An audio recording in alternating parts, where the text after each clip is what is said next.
Let's fucking roll clip. The other day I started receiving messages from people asking me if Japan... What's going on in Japan right now? Linking a rather ominous What's happening to Japan? What is happening to Japan? What's it happening? Wasn't just the title and thumbnail that were ominous, but the description reading, "Is Japan cooked?" Is Japan I've cooked? seen a lot of changes, and things seem to be getting worse. Things seem to be getting I'm now being worse! sent daily AI videos and photos that sorely misrepresent Japan from bizarre and questionable accounts. It made an almost refreshing change to be sent some. Oh my god, AI is such a top-tier propaganda machine, bro. AI is a fucking top-tier propaganda machine.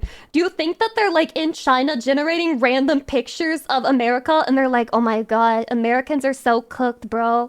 Americans are so cooked. What the fuck? What the fuck? Look at New York City. Why is the Lady of Liberty twerking? Why did they change the pose to show her ass and tits? Oh my god, cooked society. Cooked American society, bro. Produced by a human being. And more crucially, a creator who is one of the biggest foreign content creators living in Japan, with 1.4 million subscribers on YouTube alone, and hundreds of thousands. The funniest thing ever was seeing this content creator try to turn this into like a big giant bullying her when she's literally got 1.4 million subscribers. Holy shit. More across other social media platforms. In fact, the same video had been chopped up into half a dozen videos without dialogue and shared on Instagram and TikTok, Many such over cases. 3 million views in just a Many matter of such days. cases. Now I was especially concerned. Repurposing content has gotta be one of the little hacks. It's like a YouTube content creator hack. You can just take your video and chop it down into shorts and then just refeed your community slop in different locations. And it's like free. It's free fucking AdSense. And not just as somebody living in Japan or Tokyo, but actually this street where the thumbnail's taken is somewhere I walk down once or twice a week in Nakameguro. One of my favourite coffee How shops did he is just around survive? the corner. And in fact, this video I made earlier in the year He should have was gotten filmed on murdered. the same street, albeit at a different angle, not showing the abandoned house. And not to mention, I've actually been living in the neighbourhood. Why the fuck do Japanese IDs look 5 billion years old? Well, okay, this is the driver license, okay? It says Unten men kyo sho, I'm guessing. Myself for the last 3 years.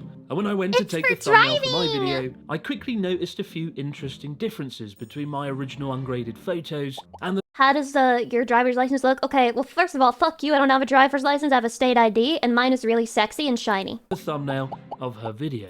It is a rather fascinating game. And the picture of me is spot the awful, as all difference. IDs, So naturally, I was a bit IDs should concerned be. to find out what is happening to Japan, especially What's when over happening to 3 Japan? million people had seen this message. For half of the runtime of the video, the creator in question walks through Kabukicho in Shinjuku, Japan's biggest nightlife district, Kabukicho. with a reputation for being dirty and gritty, filming bin bags, litter, and homeless people. In the short-form content, the same videos show the litter being intercut at times with foreign tourists, who are queuing unremarkably to take a photo of the Toho Godzilla statue. Although the angle of the statue was The fact that this is the worst that they can show is the funniest fucking thing ever. Holy, wouldn't survive a second in New York City. left out of the footage. And it's at this point I need to reiterate, if you don't know Japan, Kabukicho or Shinjuku can be a bit of a shock. It's the equivalent of walking through downtown LA or Soho in London. In recent years, it's been gentrified more than perhaps anywhere in Tokyo. It used to be genuinely quite dangerous. So I remember 10 shiny. years ago, I made a hotel reservation there and had to cancel it after there was a Yakuza shootout quite literally across the road from the hotel. The area is also synonymous with Tokyo's homeless population as far back as 2000. No way, bros. You're telling me that homeless people exist in Japan? Not my Japan. Not my Japan. Not my Japan. Not my Japan. Hashtag not my Japan. Holy fuck, it's cooked. 2003, when the film Tokyo Godfathers shone a spotlight on the long-standing homeless population, which, according to the statistics, is thankfully going down. And if you walk around there today, compared to 10 years ago, there are far less homeless people. But crucially, Kabukicho and Shinjuku doesn't represent Tokyo, it doesn't represent Japan, but if you wanted to make Japan look cooked, it would be the first place you would go. The rat! The rat! Oh my god, it's literally just New York City, Japan. Your camera and hit record. The other half of the runtime in these videos was dedicated to Nakameguro, a trendy district that's historically one of Tokyo's most artistic neighbourhoods, and with a recent history of graffiti, both artistic. I have a question. Why do Japanese cities somehow look better than most American cities? I can't describe it, but it feels like the architecture decisions make it look slightly more pleasing to the eye. And just tagging, where people just spray paint their name. A few years ago, I think it was 'Cause it's 2019. newer? Maybe that's what it There was is. quite a lot of graffiti, and the local schools got Cleaner? together Oh, that's to true. paint over it, and then the graffiti came No, back again. graffiti! But when Japanese TV made That's a video me. on it, interviewing Holy doxed. Holy doxed. Literally over me, it, by the and way. then the graffiti came Literally back me, again. by the way. Literally my face. When Japanese TV made a video on it, interviewing locals, Actually, I interestingly, do they live in didn't Japan. intercut it with shots of Asia's biggest nightlife district and call it What is Happening to Japan. They called it Residents Expressed Discomfort at 37 graffiti sites found around Nakameguro Station. And maybe that's why, despite having Los twice Angeles, the number of Japan. subscribers, they only got This is what I saw in Los Angeles, literally. Swamp Dweller out. 100,000 Hi. views, instead of almost 500,000. Silly traditional media attempting to present news in an objective manner in 2025. Nani? As at this point, you might be thinking, okay, right, so what's happened to Japan? What happened next? Now lean in. Come closer. Come over. That was it. That was literally it. In a country of 100...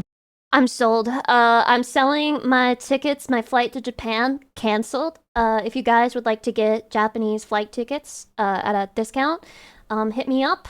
We'll do a little exchange. I'll sell them to you at a good price. Yep, Japan is over, party. Japan is fucking over. I can't believe I was ever fooled by this country. 120 million people. They were all cooked. I can't believe because it's a of real some bin country and not a bags in utopia. red light district and some spray paint on a wall down 6 or 7 streets in the capital city. And while the YouTube video was 15 long, stupid minutes I'll never get back, it was the short form content that really concerned me. We live in a scary time when more people now than ever before learn things about countries and cultures from 30 to 60-second videos without context, and where the more sensational... I'm guilty. I'm guilty of this, by the way. I'm guilty. There's this one guy who does like a series where he's like weird things in Japan, and then he spends like 45 seconds talking about weird shit you can get in Japan, like from vending machines or whatever.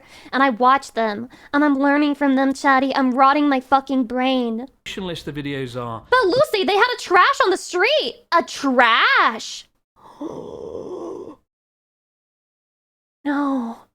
They told me that Japan was perfect and never had trash anywhere. And they told me that Japan has no problems. And they told me that Japan is literally the best country on earth. And they told me that Japan was literally perfect except for the birth rate. What the fuck? More you will be rewarded for it. But Lucy's People are pantsuits angry, in the both vending in machine? Japan Holy and base, around let's the move. world at the moment. And this video, or these videos, seem to be exceptional rage bait that made a lot of people angry. Without any exposition on TikTok, Instagram, YouTube Shorts, they showed a series of awful images in a densely populated area. And if you look at the comment sections, particularly on those shorts, you will see... I didn't know that Japan has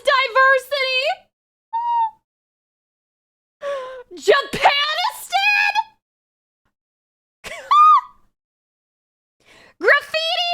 Writing on the walls? Oh my god, wait, chatty. Are you telling me that it was racism all the way down? No way, fell on my knees at Walmart. I'm literally falling on my knees in my bedroom. Falling on my knees in my fucking bedroom. There's no way. Thanks, foreigners! Ruin it for everyone else who love to go to Japan! They treat foreigners as a collective. I've been through something like this about 20 years ago. I hated it then, and I hate it now!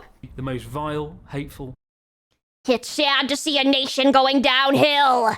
Japan is blessed with diversity too. Congratulations! angry comments Oh my that you God. can find. Oh the my creator God. isn't responsible for what people Oh comment my on God. their content, but subtle choices, the way the images and clips are cut and edited together Oh. with the message that goes with it, can have a very powerful effect. As somebody who's edited over 300 videos, I'm more aware of that than anyone. The most unsettling Rat. thing is it's never been easier to monetize sensationalist slop content. And if you do it, you'll be richly rewarded for it. Case in point, this video, the creator pointed out, made $1,500, which is a... Oh, well, you know, that's actually, you know, in the grand scheme of videos, that's not even that much. seriously impressive amount of money for going around filming some bin bags It's definitely not fucking worth making content like this and ruining your reputation. and spray paint in a video that would have taken a matter of hours to record. And this is one of the things that worries me the most, the monetization of slop sensationalist content. That's one thing I want to discuss a little bit later on. It's at this point I thought, look, just don't say anything. bite your tongue, move on. But when I saw millions upon millions of views, people angry, a current backdrop of sensationalist slop content taking over, and a rise in anti-foreign Gaijin have literally left their mark. Such a shame. What is with people who LARP as Japanese people online? I'm so confused. Your name is Noel Stewart. You are the Gaijin that you hate so much. What the fuck? sentiment here in Japan. I snapped. I had to say something. I chose to bring attention to it publicly. And I quickly received 2 replies. The first was from a guy who posted a photo of some graffiti he saw in 1993, pointing out graffiti has always been around in Tokyo. And the other comment was Wait, from what the fuck does that say? 1993, pointing out graffiti. Stop AIDS. Wait, his heart's in the right place, though. His heart's in the right place, though. Stop AIDS, bro. So true. So true. Has always been around in Tokyo. And the other comment was from the content He just had a creator message. herself, He said, who my told me final to take it message, down. stop This was AIDS, now a change the creator world. on Creator Matter, and they were just a humble Okay. Let me do a dramatic reenactment of this. And of course, I'm gonna read him in British because he's British. It's through no fault of his own. You know, you can't help the circumstances under which you're born. I know we all wish it was different, but it is what it is. Okay. I'd appreciate if this post was taken down. It only leads to creator on creator wait. Oh fuck, I fucked it up. I'd appreciate if this post was taken down. It only leads to creator and creator harassment. It's fine to have a different opinion on things than me, Chris, but I've lived in Asia just as long as you, and I'm also allowed to have an opinion on Japan. Also, why does it matter if I film this video with a GoPro? I don't have a film crew as you do. This isn't creator on creator harassment. You made sweeping generalizations about Japan based on a handful of streets to several 100,000 people, and it's not the first time. If you're not willing to have your public opinion scrutinized, then don't bother making them publicly for cheap views. You're absolutely entitled to your opinions, as I am now. But for years now, folks have been complaining to me about your content, and having watched your latest video, I understand why.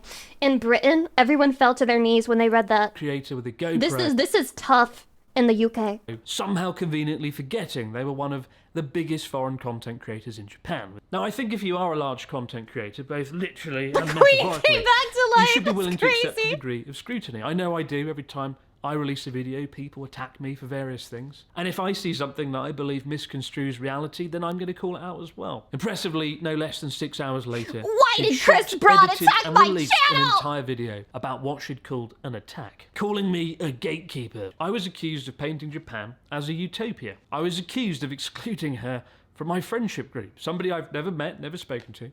I was accused of being grumpy, maybe because her viewers had claimed that she was Oh no, oh no. Oh wow, you're like a female Chris Broad, except prettier and less grumpy. As far as I know, she is literally married to a Japanese salaryman. You cannot be caught lacking like this. more attractive than me and less grumpy. Byakuya No, I'm not making this Asukai. up. This is actually a real video. And finally, I was called the C word, just to add the cherry on top. It is, ironically, one of the most bizarre, personal, rambling attacks that I've ever had. And I think it is really pointless. It degrades any sort of debate or conversation. And it's the least important thing Thanks that I for want to talk 17 about months, today. Lucy. And for some clarity, You rule. Thank you, Lil Bye Bikini, for the 17 months. I appreciate it. I really don't dislike this person. I dislike their content, not just this video, but some other videos, which I'll discuss. I know I can be sarcastic and silly, but I'm genuinely not a malicious person. I quite honestly wish her well.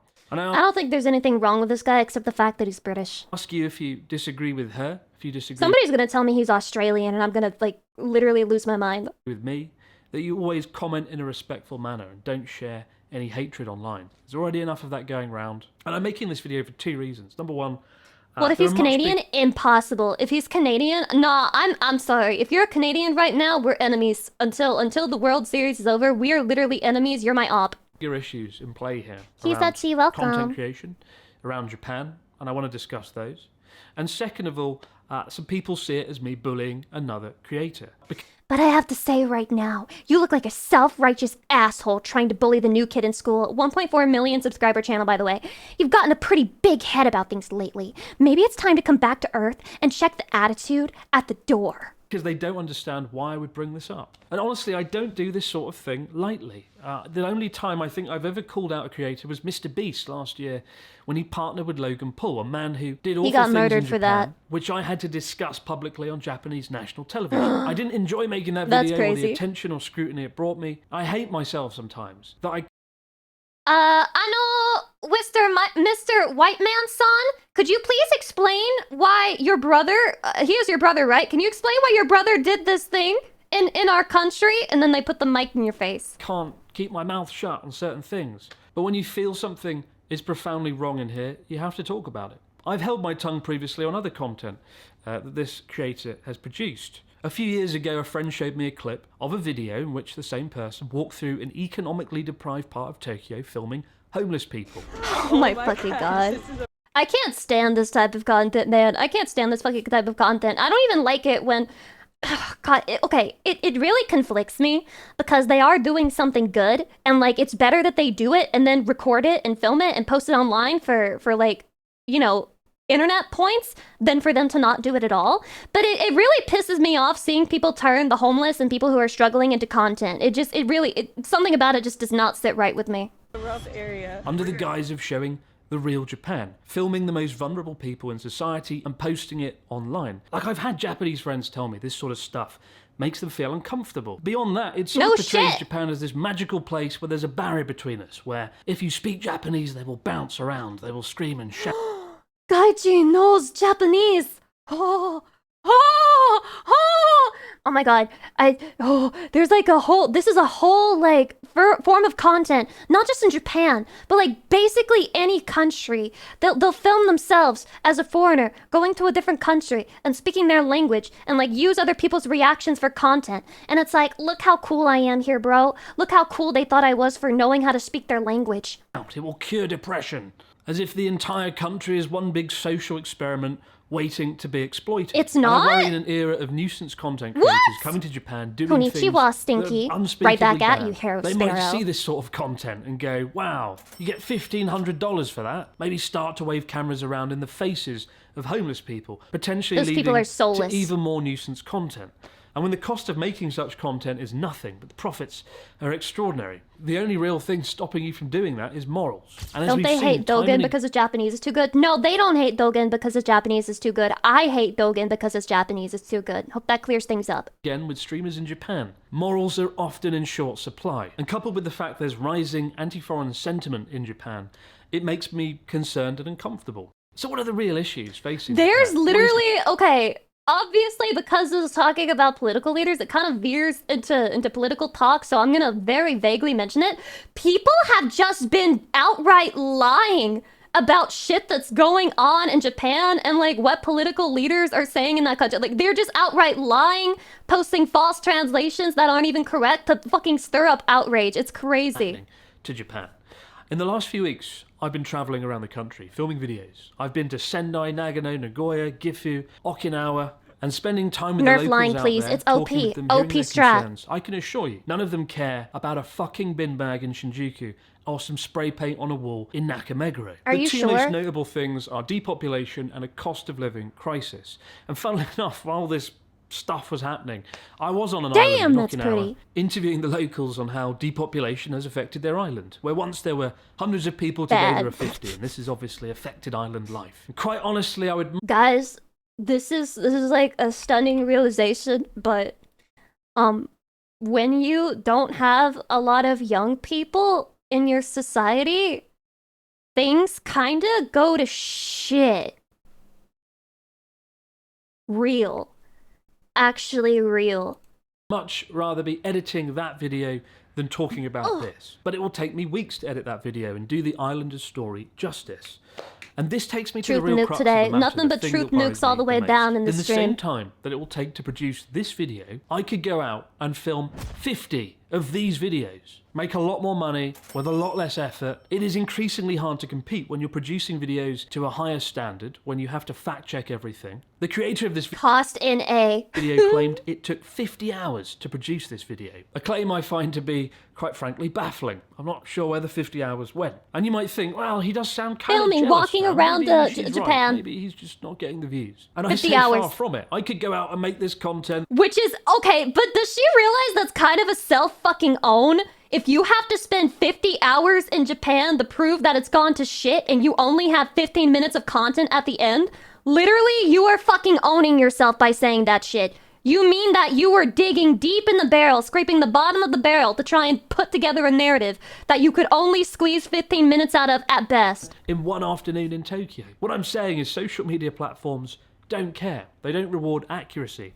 They don't reward nuance or objective reason. They reward clicks, they reward attention, they reward sensationalism. Journalistic integrity really doesn't count for much online, unfortunately, to an almost dystopian degree. Some criticisms levelled at me is that I also make sensationalist content and that I only show the Japan's nice side worst of Japan, tourist scam the squeaky explained. clean, rose-tinted spectacle. No, I want to know what the version of tourist scam country. is, because And I'll to fall that, for I would it. say there's a big difference between sensationalist content and clickbait titles and thumbnails. I hate having to pull a stupid face. I hate my thumbnails and titles. Listen, the Mr. Beastification of YouTube is unstoppable, and the only thing you can do is either die or join them, okay? This is the best Mr. Beast face that this poor British guy can do, okay? Now, do Americans do it better? Yes, but he can't help the fact that he is auto-nerfed because he's British. Give him a break, okay? But it is simply a matter of survival on an increasingly How to crowded spend platform 14 that days doesn't in show your content Japan! unless it has a high click-through rate. And I tried to make up for the stupid faces and titles by delivering content that does the subject matter justice. And the claim that I show only the over-romanticized. And that's the problem with a lot of things, though, because packaging is fucking everything, and it sucks. It sucks, dude. Especially when I feel like there are a lot of people who say, oh, I really hate, like, the big exaggerated faces and the red font, and I hate this and that. And yeah, that's what works. That's what people click on, and there's nothing we can do about it. Me, personally, I hate when I look up, like, yaoi slop novel, because I want to read some gay sex and, like, some enemies to lovers content, and every single cover is just two faceless guys showing their abs who look identical to each other, and they're, like, holding each other in embrace. I'm sick of it, you know? That's not my preference in fucking book cover. But do you know why the authors make that their book cover? Because that's what bitches are buying! Utopian version of Japan is simply ridiculous. Does this look romanticized? Don't let a weird cringe this a package utopia? turn you away from the substance, Does that look okay? romanticized? Yes, it's so, wow. Is this a utopia? Dude, it's a fucking, I can't believe, he's coping so hard here. I think we've all dreamed about living in a dilapidated house in Japan. It's my dream. Look, they have a tree. This is so fucking utopic. But do I walk through economically deprived parts of Tokyo and Osaka filming homeless people with a GoPro? No, I don't. And I'm sorry if that is the only definition of showing the dark side of Japan that you have. I cover the dark side of Japan. Foreigners who record the homeless population and exploit their misery for content. the matters that I genuinely believe are affecting Japan the most. And in fact, I've been speaking with a homeless shelter about doing a documentary. I do genuinely think that a lot of people don't see Japanese people as people. And it's hard to describe entirely what I mean, but I think there's a lot of resentment against Japan for being liked by others. Like, in America, okay? Japan is a popular tourist destination. A lot of people have, like, good feelings and thoughts toward Japan because it's responsible for a lot of things that they loved in their childhood and even today. And there's a lot of people who have extreme resentment of that, and they treat Japanese people like they're not fucking people, and they go scrounging into Japan's history and everything that it's done to be like, well, look at this is a bad thing about Japan. This is a bad thing about Japan. It's not a perfect place. It's not a perfect place. It fucking sucks. Japan fucking sucks. I could do that with any country. I could do that with any country and pull out fucking war crimes. You want to go toe to toe? You better be ready. You better be ready then. Tackle that carefully. If you want to watch something about Japan's homeless population, Life Where I'm From has made a fantastic documentary series on the subject. I would urge you to go and watch them. I will say, I've felt sort of disheartened this year in general about so many things, about the state of the world. And this is sort of... Isn't every country the same? Well, you see, no, but also yes. To the side of this issue. As you may know, I've been living here over a decade now, about 13 years, and I've been extremely lucky to be here, and I've always tried to show Japan in a fair and balanced way, particularly in more rural areas that I love, which I've been lucky to call home. And more I'm seeing comments and what a discourse name. Thanks for the online sub. Welcome. that I'm just a foreign guy living in Japan. I don't understand. Foreigners have no say. Mind your own country. Probably somebody who doesn't live in Japan. Culture hustlers trying to earn money off of someone else's culture. Both are despicable. I wonder, Chatty. I wonder. That doesn't look like Japanese text hidden behind this censor, but maybe I'm crazy. I don't watch English content, or I only get the impression that creators from other countries are arguing with each other about Japan without the knowledge of Japanese people who don't understand English. It seems like Japan is being used to make money, and I don't feel very good about it. Wait, he's kind of right, though. Understand the culture. I'm a foreign guy exploiting Wait, Japan. he's kind of good, though. And I've had why does he have a point? More in the last 12 months than in the last 12 years combined. To the point, it has sort of sucked the energy out of me a bit and made me wonder, what am I doing? What am I doing, Does man? what I do matter anymore? No matter how many documentaries I make, no matter what I shine a spotlight on, no matter who I meet or what I do, just a foreign guy exploiting Japan. And I felt lost about what am I doing? Thank you for the 4 months. I was far happier as a smaller creator without the burden of expectations, without people overanalyzing everything I said or did. And to be frank, depression is a natural state for Brits. I do genuinely think that being born in Britain is basically you get depression with the package. Like, British people are given a package, and it's partly loving the Queen, partly having bad teeth, and partly just being depressed forever. I think the only thing that keeps me doing this is knowing I'm very lucky to have an amazing audience of people. I know you're not just numbers on a... You actually don't have an audience as good as me, so go back to being depressed. Nope, go back to being sad. My audience is better. My Chatty is better! I bet your audience wouldn't want to see you in a frilly tutu showing your ass, and they probably wouldn't buy your own... They probably would. Yeah, you should start an OnlyFans. View count, you're actually real people, and I'm very grateful I've got to meet so many of you. I sort of need to know, if you're watching, that I'm not going mad here. If there's one thing to take Why does it feel like the end of this video is a cry for help? Away from this video, it's to remember, on the road ahead, whatever the algorithm throws at you, it's never been more important to call out things that are fundamentally wrong. What you choose to click on has honestly never mattered more. And unfortunately, much of the time, you don't get a choice on what you click on some of the short-form content. We can look at the awful things that are curated for us on screen and accept that as reality, or we can go out into the world and make sense of it for Chatty, ourselves. is it normal to zoom this far in on someone's face for a video? Because if we don't, I think bad things or is my monitor just too big? Beyond this. I don't want to be negative. I prefer this angle. He was a little too close to me. You're too close! You're too close! Of it all, right? And the good news is I'm looking forward This one's to fine. getting This one's back to fine. many wonderful videos that I've shot in the last few days. Girl, you do that when you stream, but I'm an anime girl, so I'm cute. Through a forest. There's lots of great things to come. So thank you. Thank you as always. I think bro is leaving a cry for help. Bro, somebody help abroad in Japan. Somebody help abroad in Japan, man. He needs to find meaning in life. I'm gonna suggest him a bunch of self-help books that I haven't read but are in my backlog, and I'm totally gonna read them one day, and they're gonna change my life. Just wait. Just you wait. Just you wait. The original PB&J from 1901. What the fuck? Oh yeah, I forgot that this was...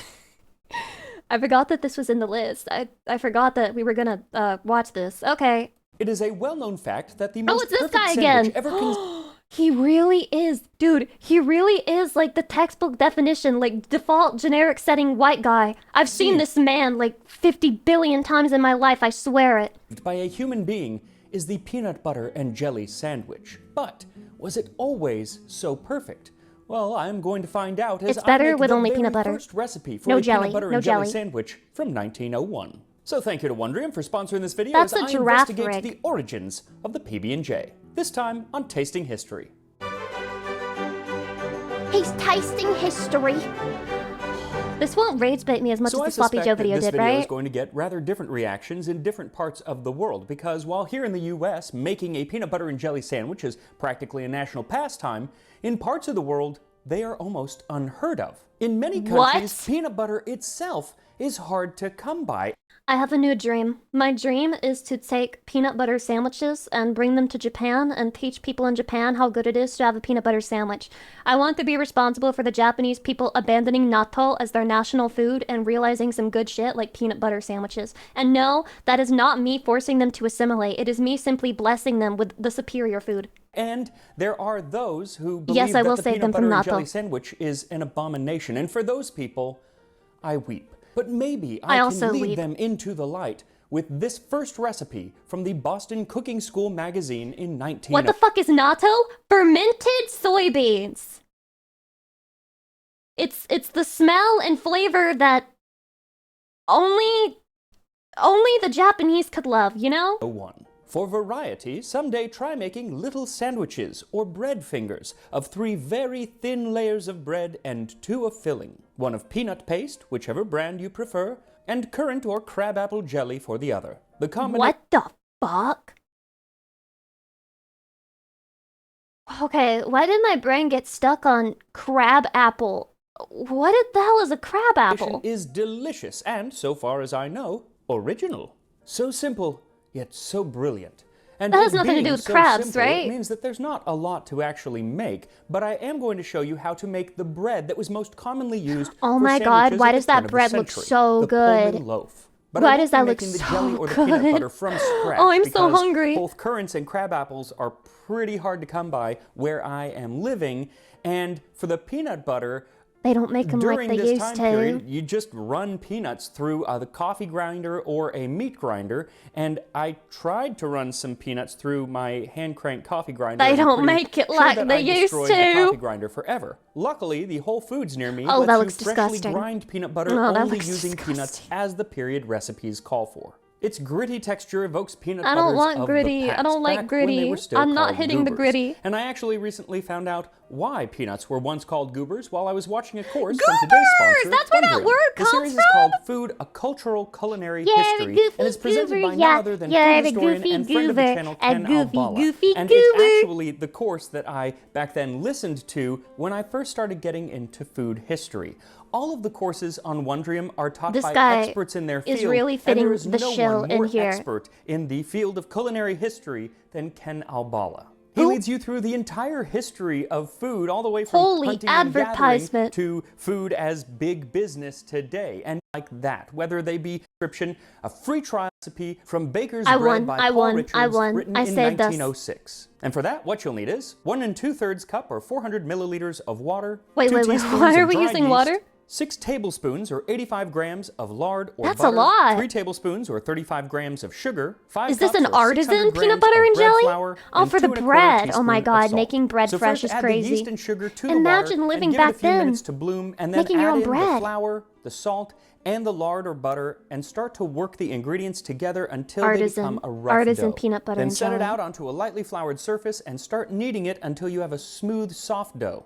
It's a rather sticky dough, so you may need to add more flour, but don't add any more than you God. need to. I promise it'll start to firm Having up some as dough you in front of need me it. right now After would about fix me, 15 I minutes think. of hand kneading or 5 to 7 minutes in a machine, I set would the dough knead into a the lightly shit out greased of that bowl and dough. cover with a wet towel. Let it rise until it's nice and fluffy, about an hour and a half, and while it rises, you can pull out your Pullman loaf pan. That is this, and this is really what makes a Pullman a Pullman. Other names for A the bread are Pullman. pain de mie, pain anglais, or just sandwich bread, but Pullman is the most common that was around at the time, and still today, I think. When you see this, it's usually called a Pullman tin. It's said that the bread gets its name from Pullman train cars, where it was served. Pullman train cars were super luxurious train cars. Oh my god, the history of names truly reveals everything about it.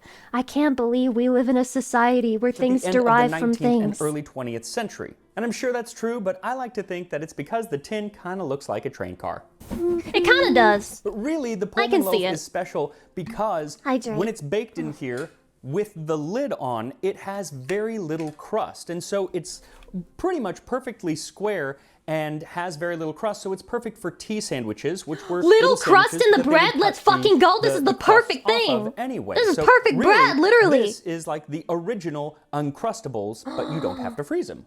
So butter the inside of Holy your Pullman peak, loaf pan. let's Mine is bring the 13 shit inches back. long, but they do make them smaller. If you do use a smaller size, you'll just have to reduce the amount of dough that ends up Bro, going give me the in end loaf piece. I pan. fuck with Once crust buttered, heavy. knock the air This type of person was created so that you could get rid of all your nasty pieces of bread and shove it off on them, the inhuman people, such as they are, that actually enjoy the crust and are crust enthusiasts and actually want the end piece of bread.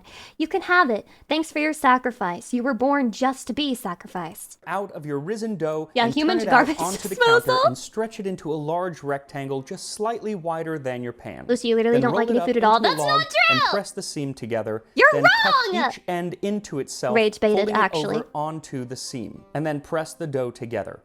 Then set the dough seam side down into the pan, tucking it nicely into the corners, Aw, it looks so and then snug. cover with clear plastic It wrap looks so and let the dough comfy. rise again. This time you want to let it rise until it comes up almost to the very top of the loaf pan. It's going to depend on the temperature and everything, but What's the mechanism in a penis that makes it get erect? Is there also like a bunch of yeast in your penis that like when it gets hot, like they send blood to that area so that the yeast will make it rise? Is that what happens? about an hour should get it there. Then remove the plastic wrap Blood and slide yeast. the lid of the pan over the dough. Then set it in the oven at 350 degrees Fahrenheit or 175 It's Celsius jam. for 20 minutes. Crab and then apple take it out, jam. remove the lid, and return it to the oven for another 10 to 20 minutes just to let the top brown ever so slightly. Perfection. You just want this bread done, and you can tell when it's done Oh, by I wanna eat inserting that a so bad. thermometer I want some that good bread registers right now. 190 degrees. As soon as it's done, take it out of the oven and turn it out onto a wire rack to let it I'm cool coming. completely. You cannot cut this bread when it is hot, so just be patient, make sure you're subscribed to Tasting History, and listen to me tell you about the origins of the peanut butter and jelly sandwich. Oh, okay. I can't wait. So the story of PB&J is really the story of three ingredients: peanut butter, jelly, and sliced bread. Oh my God, so and of true. those three, the peanut butter definitely has the most interesting origins. Peanuts were grown throughout the Incan Empire in South America. And in the early 16th century, when a Spanish soldier and poet, Garcilaso de la Vega, encountered my God, both he the Incas slayed and that the peanuts, which at pronunciation. the time were called inchic, he was decidedly mixed on the legume, saying, "If eaten raw, it causes headaches. But if roasted, it is tasty and beneficial. Holy With honey, based. they make a very good marzipan from it." So at least as Very far back intellectual. as 1500, peanuts were being ground up and mixed with honey. Not exactly Lucy, what's your peanut favorite butter, flavor of jelly? but Grape. Getting close, and it sounds delicious. So much so that the Spanish and Portuguese made sure to bring peanuts back to Europe and to Northwest Africa. And it was in Africa that they became a feature of many dishes, and so it's no surprise that they followed the Atlantic slave trade back to the West, arriving to North America with enslaved Africans in the 1700s. Now, was it still being ground into a paste? Maybe, we don't know, because like so much of history, it wasn't exactly written down. Oh my God, so you're it's useless. Kind of lost. We don't have any more written records of peanuts being ground into a paste until the late 19th century. Now, George Washington Carver is often cited as the inventor of peanut How butter. many people but are named of the George Washington? 300 prescribed uses he gave for the peanut butter was not one of them. Credit actually goes to a Canadian, Marcellus Edson, who in 1884 patented a machine specifically used to grind up peanuts. But it was an American, John Harvey Kellogg of Imagine having to like grind up your own peanuts and make your own bread. Like life is hard enough right now as it is. Me sitting here talking to you, reacting with you. Imagine having to make your own fucking bread, your own fucking jelly, your own fucking peanut butter instead of going to the store and buying those ingredients yourself. Holy fucking shit, I couldn't do it. Kellogg's Corn Flakes, who popularized the Kellogg! food. Now, Kellogg had What a some cute rather name. unorthodox views on food, and I really need to do an entire episode just Didn't Kellogg try to force feed everyone with cornflakes? Holy fucking days. Guys, eat your cornflakes! Eat your on cornflakes, him. Chatty! But one of his ideas was he was a vegetarian and promoted vegetarianism, which isn't weird in and of itself, but his reasoning that meat was a sexual stimulant is a little different. And I agree. Whenever I put a piece of meat in my mouth, my mind just starts to wonder. so he had other foods take the place of meat, including peanuts. but he found that when peanut swallowed sounds in like small bits, they were peanuts. practically indigestible. Experiments made by the German government show that even very small particles of nuts pass through the alimentary canal entirely unchanged. Those are quite some studies. The mastication of the nut should be so thorough that it will be converted into a creamy pulp. The mastication of the nut should be so thorough that it will be converted into a creamy pulp before it is swallowed. Take that shit out of context, bro. Ugh. The mastication of the nut should be so thorough that it will be converted into a creamy pulp before it is swallowed. Before it is swallowed. I'm sorry, but for a man who is obsessed with people not having sex, his writing is rather suggestive, don't you think? Anyway, He's projecting! People sort of found it difficult to make sure that they were crushing the nuts with their teeth to the point of digestibility, as he said. So he says the difficult... So, Chatty, if I was giving you a little sucky, and then I started fucking chewing your nut, tell me you wouldn't freak the fuck out and be like, stop doing that?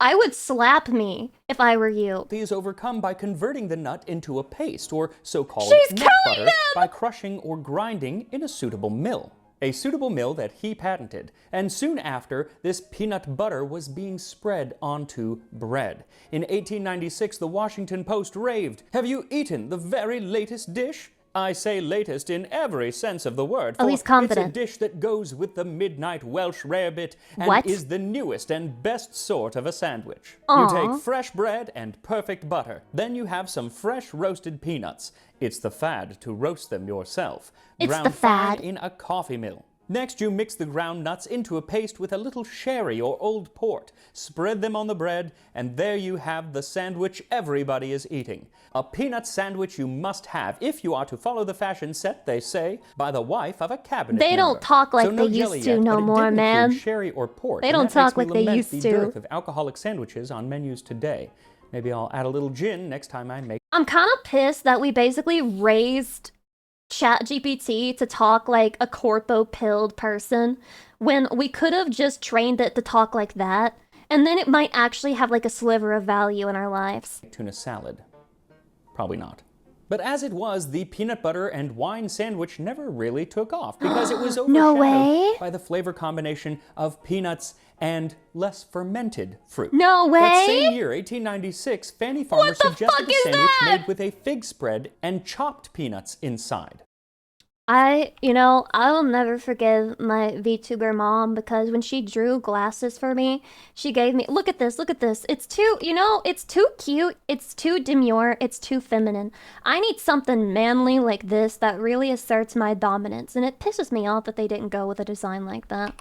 No creativity, no Fanny Farmer wisdom. suggested a sandwich made with a fig spread and chopped peanuts inside. Not peanut butter, but it's no surprise that just 5 years later, in the magazine from the school that she ran, they finally came out with the first recipe for peanut butter and jelly sandwich, which is the one that we're We making just today. got to the But even title though there of the was a video recipe just for now. It turns out the sandwich just didn't really take off. First, the peanut butter at the time was Were they was stupid? very gritty. It wasn't smooth or even chunky, just gritty, kind of like almond butter is often served today.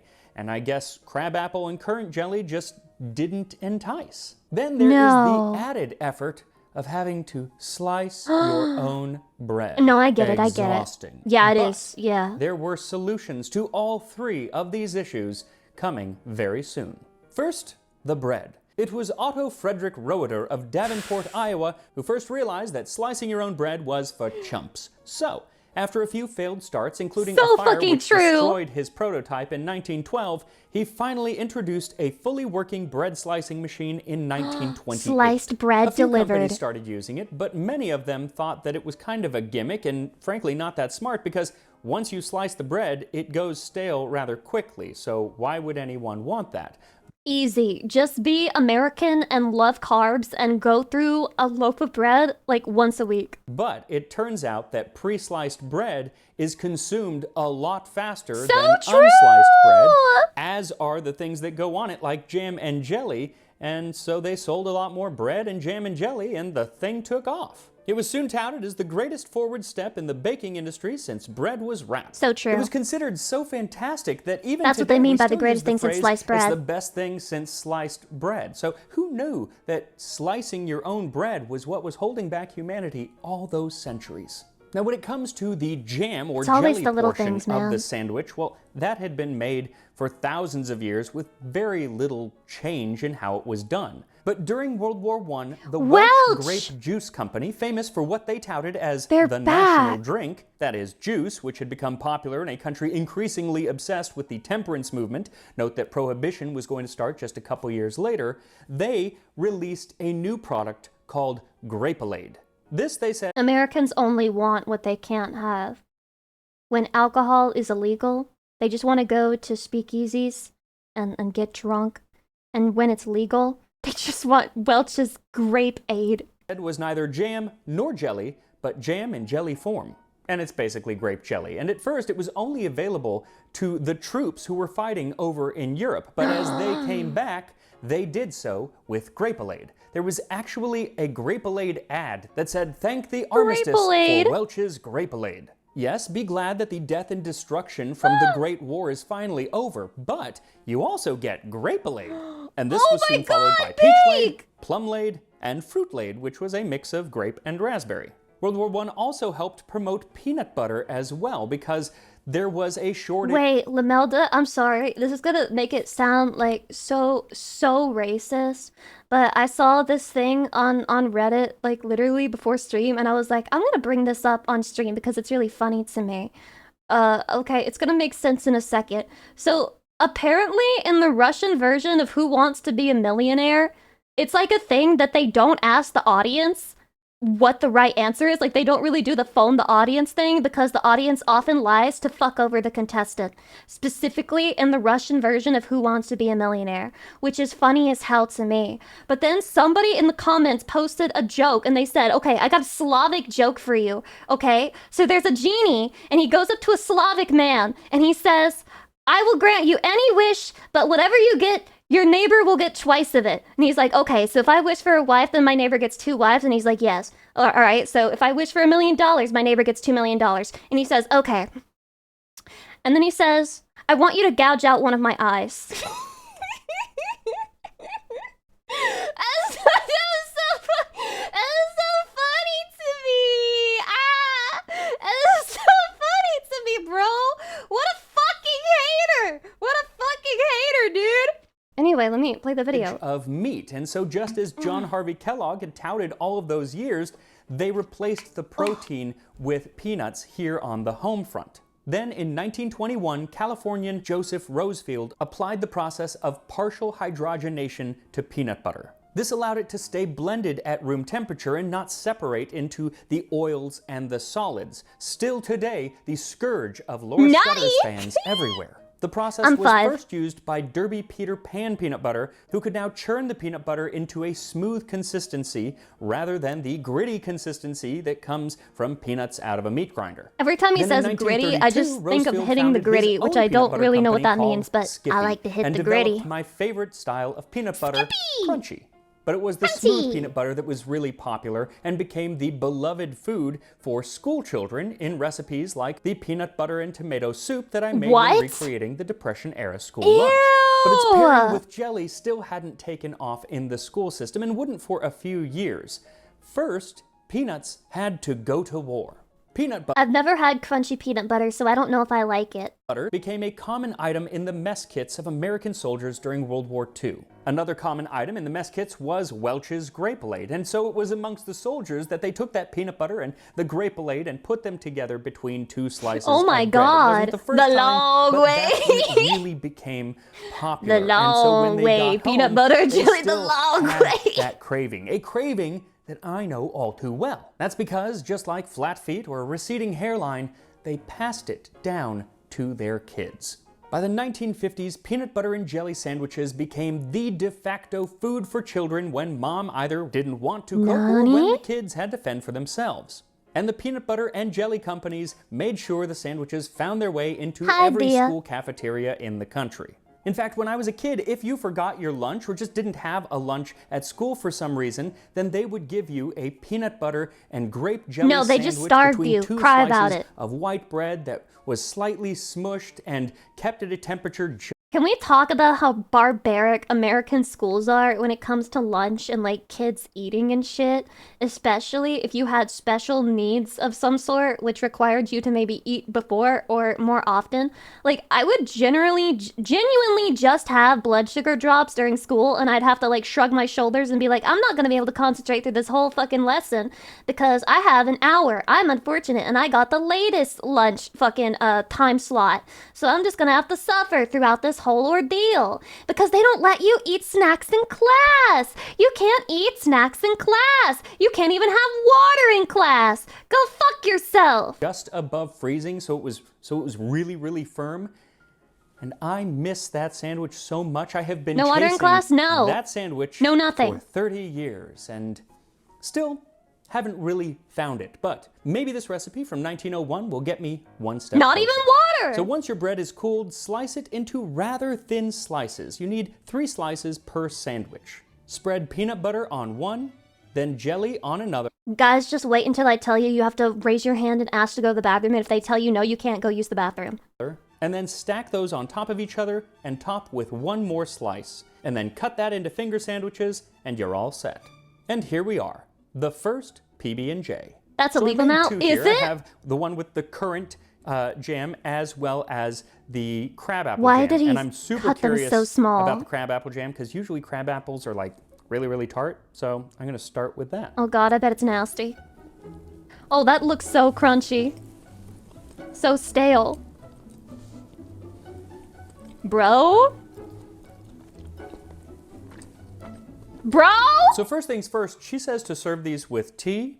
No, they need to be served with milk. They're just too, it's a peanut butter and jelly sandwich. You need something to wash it down with. Water. Also, while I love the idea of the triple layer, I think that just 2 pieces of bread is better. Unless this was toasted, which is actually usually how I like to do it. I like to do This guy is such a sick fuck. He's like, I love crunchy peanut butter and I like it toasted.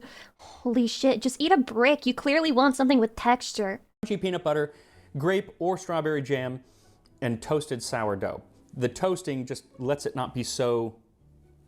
Yeah, so gotta gooey. wash it down But with gamer the subs. jelly, True! That crabapple jelly, it's not as tart as I thought. Granted, I bet they add a lot of sugar because the only ingredients are the crabapple and sugar and a little pectin. So it is pretty sweet, but you still get a little bit of that tartness that you might get from like a raspberry or something like that. Let's go with the currant jam.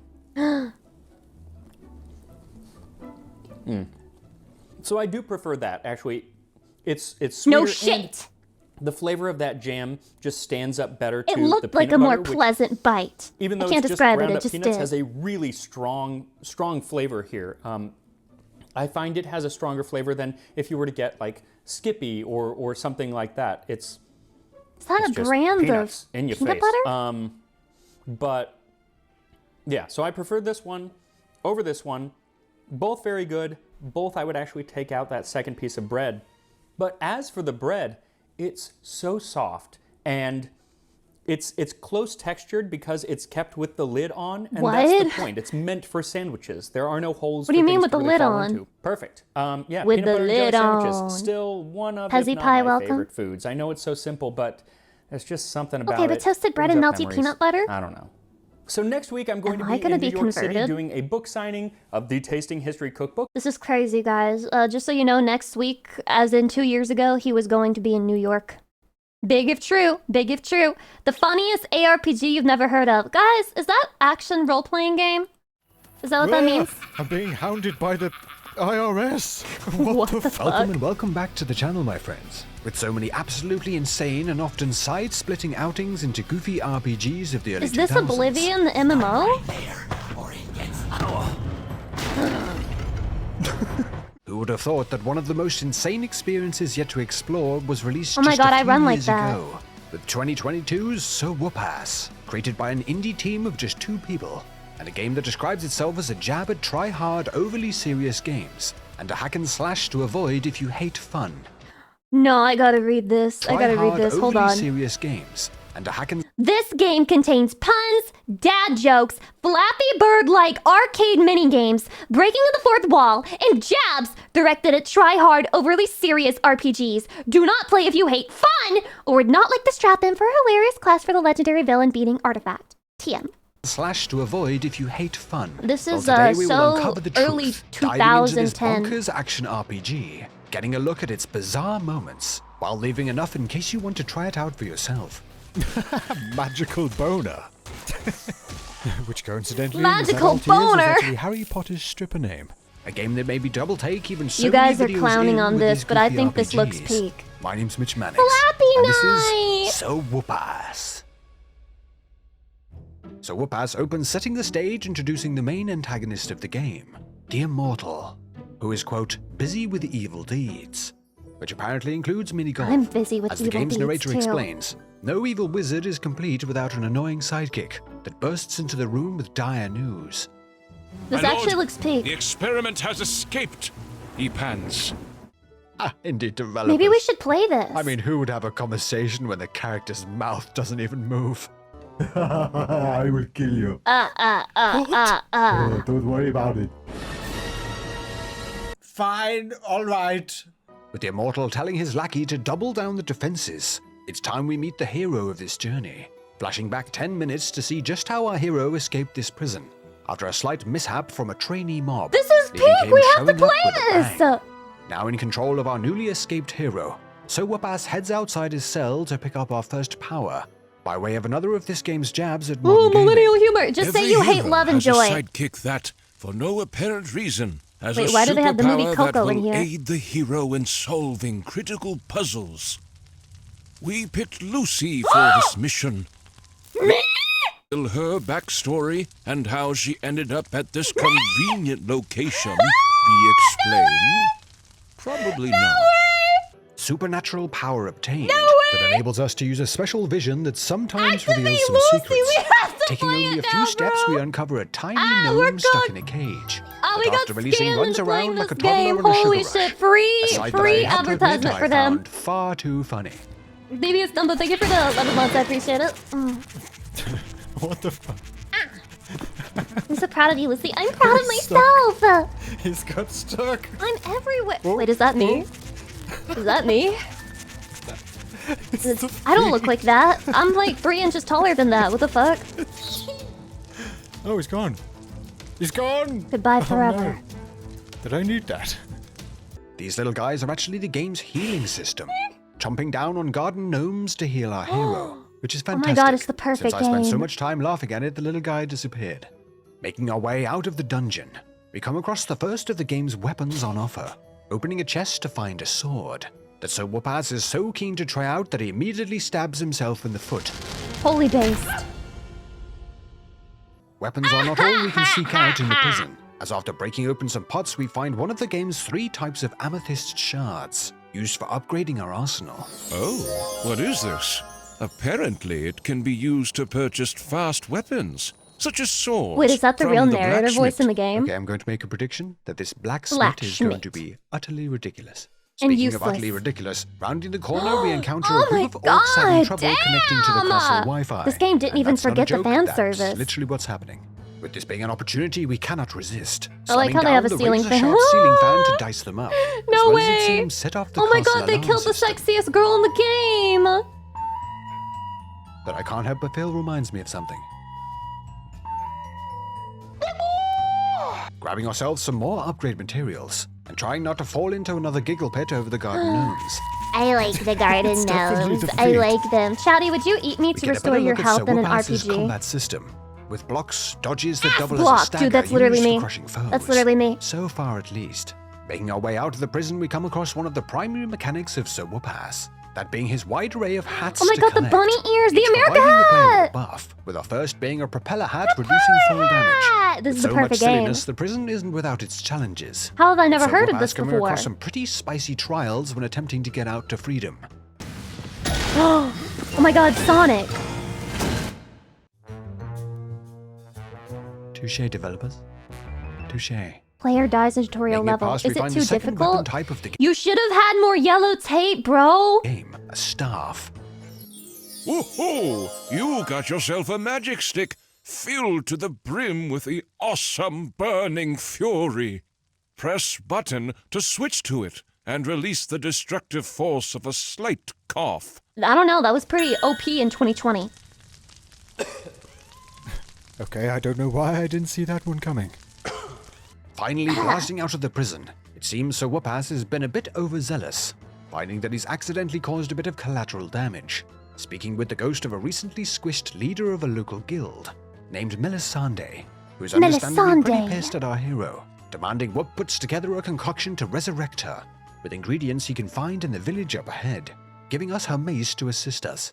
Making our way into the town, of course putting our new mace to good Wait, those use, look like the and pigs introducing from ourselves to Wind the local Waker. animal population. Do not kill the cat, I'll scream. Okay, what are you doing there, buddy?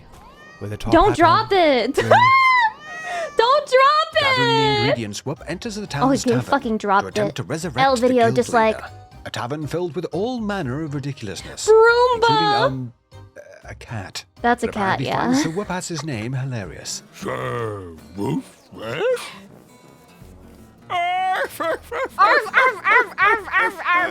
With now the ingredients in hand, Sir Whoopass resurrects the guild leader Melisande, although on brand, screwing it up a tad, leaving her a little battered.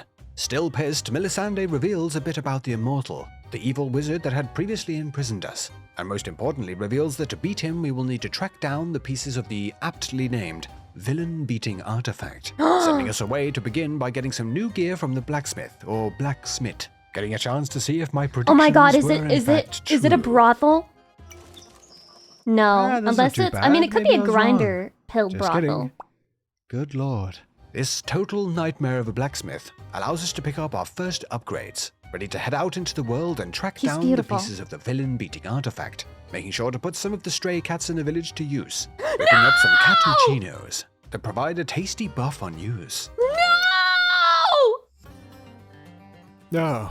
Okay, now I kind of feel bad. I can't play this Wandering anymore. out into the open world, I we can't pick up play some of it the game's anymore. usable items. It's evil. coming The in game form is of typical fucking offerings evil. such as throwable bombs, and not so typical options, such as missile foe, that when thrown at an enemy will stop them in their tracks, overcome with the urge to kiss themselves, because reasons. Along What with the the main quest, fuck? we also find that Sir Whoopass has a few side quests to dive into, as we see here finding Little Red Riding Hood, Do we eat who, her? arming us with the Flamethrower 6000 Bane I of the won't say it. Marshmallows, asks us to Angry escort her to emoji, her grandmother's house, red anger which goes about as emoji. well as you might expect. Regardless, Sir Whoopass fights through the skellies of various types, such as magical and sneaky boners, with the latter being why I'm no longer allowed on buses, eventually arriving at Little Red's grandmother's, who is either briefly busy practicing for her entry What in the the land's fuck? annual Queefing Olympic Games, or simply has a haunted vagina. At this point, it I could have a be haunted either, which goes along vagina. nicely with the first bit of genuinely terrifying looking facial animations. haunted by the ironically memories enough of what occurring with could have no spoken dialogue at all. As you might expect, Grandma does not take the news of Little Red's death very well. Going down so badly, in fact, she doubles in size, stuffs herself We in a have some barrel, bad and attempts to news. destroy Sir Whoopass. With Me him as a resorting boss to fight. unintentionally T-posing the raging granny with some missile foe before smashing Oh my her god, she into even oblivion. T-poses, literally me. Filled with pride, smashing down his foe. When exiting, we find a coin machine that for a moment I thought may have been a developer oversight before getting a sharp reminder of what I was playing. Clover Pit predicted. Can I just keep doing this? Ah, ha, ha! Money exploit! Indie developers. It's just that easy. Getting Get back to exploded business, on. following a dubious smell, we find ourselves in... Oh, a sewer level. How original. Let's rip Wait, this is this a Band-Aid off trope? quickly and get it I mean, over I guess with, it was in guess. Oblivion. It's in the sewers that we find some expected and not so expected sights. Those such rats, as an ominous red balloon, me. giving a bit of foreshadowing Killing into the what might be chatties that sneaky would bone stand ring in my around the way, dark sobbing as depths. I do so. Is I hate this to do what's it, but he called forced me. the He forced my foreshadowing? hand. As well as, well... Oh my god, it's As to why actually this is okay. here, I've got nothing. Go in, thank you. Exploring further, we encounter You didn't spend Penny enough Dunn, time on that. which, let's be honest, I feel like they could have done a little Penny better. And after Dumb. finding out that he is immune to the T-posing effects of missile foe, we have to take him out the hard No. way, or to the excruciatingly Wow, close he sound deals of 5 kisses, billion which is damage, an though. odd experience indeed. Get parried. Not helped by the fact that I'm not exactly an enjoyer Guys, of ASMR. get it? It's As far as it makes me Penny want to Dumb, pull because my the balls other one off is with my bare hands and put them in Pennywise, my but eyes, this one's making these dumb. kissing sounds the real evil encounter, for me at least. I can't. Overcoming the elements of the obligatory sewers, before Sir Whoopaz can even catch his breath, one of the most bonkers and unexpected of foes reveals itself. That's right, we are tracked down by a worker from the IRS, demanding we pay taxes on the I gold quit. we've acquired so far in our I adventure. quit. I With quit. Sir Whoopaz, I of course, quit. doing the right thing. Fuck and no, you have to kill him. refusing, running away That's like what a coward. it's about. It's about wish before being fulfillment. battered by If the I could crown kill token IRS kid. people instead of paying Oh, taxes, God. I Well, wouldn't. pay your taxes, No. kids. I would definitely not kill IRS members to avoid paying taxes. I just want that in writing that I would not do Or such a tiny a thing. man with a crown will hit you with a briefcase. Pulling himself together, we find a portal taking us to a not-so-secret portal in the sky. A place that would be able to take us directly to the mini-golf What is enjoying that? immortal. Oh, But we find out that it's oh! protected by a force field blocking our entrance. So instead return to Melisande, Skullgirl. who advises us to talk She's to kind the of hot goddess. though. The goddess is our all-knowing creature that conveniently helps us whenever we're in trouble. So true. Melisande said. But ever since the incident, The she incident. hasn't been very chatty. Oh my god, they didn't put that No, in. they haven't been chatty. Seeking out this goddess, Daddy, why we did find you that she is abandon quite them the sight in their indeed, moment of looking need? more like a Fortnite-sponsored memorial than a goddess, with her even Literally admitting that she Chatty looks mentioned. ridiculous, and tasks us with getting some grease for her. I We got track mentioned, down to Chatty got receive a mentioned, this is substantial crazy. upgrade with the jetpack. And with the We're goddess famous. explaining that to access the lair of the immortal, we need to break the chains holding up the castle Yep, in the that sky, looks as stupid and as to I break thought the it portal would. we found earlier, to enter various dungeons located around the land. So while delving into the dungeons, we unlock a number of upgrades for Sir Whoopaz's arsenal, such as powerful magic attacks. And of course some obscure options, featuring the ability to, Turn Kyle into a chicken. Wait, is that actually in the game? of course was also that held an inside edit? these dungeons, are a wide array of hats to unlock, from the typical fedora increasing magic damage, to the Liberty hat that My reloads hat. Rook's ammo when out of combat. How patriotic.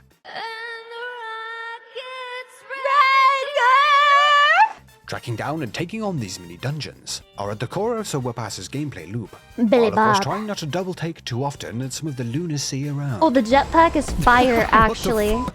Oh, it Each of doesn't these do dungeons shit. has its own big boss battle at the end to take on. Big From a giant Daddy vampire Groot! bat to, Big boy! with none of these, as you might expect, being too much of a I challenge. like how all straightforward falling these to names the might are. of Sir Whoopaz. Moment-to-moment gameplay in the game consists of smashing down a Big range bad of alternative boner! enemy types, while swapping out one of 3 weapons available to smash through a shield or Lucy, penetrate look. a magical barrier. So Whoopaz also Serial has a large amount of designation, puzzles welcome. of different forms to take on to progress or Good job, snag a attention weapon farming, it upgrade. worked. From puzzles you could find on a phone in the 90s to more elaborate varieties found in the game's dungeons, with all of them being pretty light on challenge, allowing for a mostly uninterrupted pain train. This game is perfect for me because it's stupid, it's bad, and the puzzles are easy, and there's like no way for you to die. Well, for the most part at least. Ah, no, you're not getting me this time. Oop. Oh, what the fuck? Sake, it was Oh, that would rage bait the shit out of me, dude. Yeah. With after some progressing leading to Sir Whoopaz picking up some of the pieces of the villain-defeating artifact, along with breaking the chains on the Immortal's domain. Built in the Unity engine, Sir Whoopaz does This have is some just like Final nice-looking Fantasy environments, XIV, but with if some Final Fantasy environments XIV was featuring some good. genuinely nightmare fuel-infused locations, such as here with a bunch of possessed dolls. Perfect for As the story Halloween. unfolds, along with leveling up to get a chance at assigning stat points, getting even more upgrades from the blacksmith. Further upgrades can be found in Incinerator chests to add acquired. even more punch to Sir Whoopaz's weaponry. Within the latter half of the game getting so strong that we can even get some revenge on a certain crown-toting taxman. Haha, take 40% of this, punk. Once the dungeons have been cleared and the trials overcome, the chains now broken, we uncover the villain-defeating artifact that, along with its assumed Thoughts on a doujinshi that's titled "The IRS tried to charge me 69% on my taxes, so I gave them 69% of my cock." death by diabetes IRS-chan. has quite the item description. Now the time has come, after getting around the bouncer, to delve into the lair of the Immortal himself. A lair featuring the slowest boulder trap in human existence.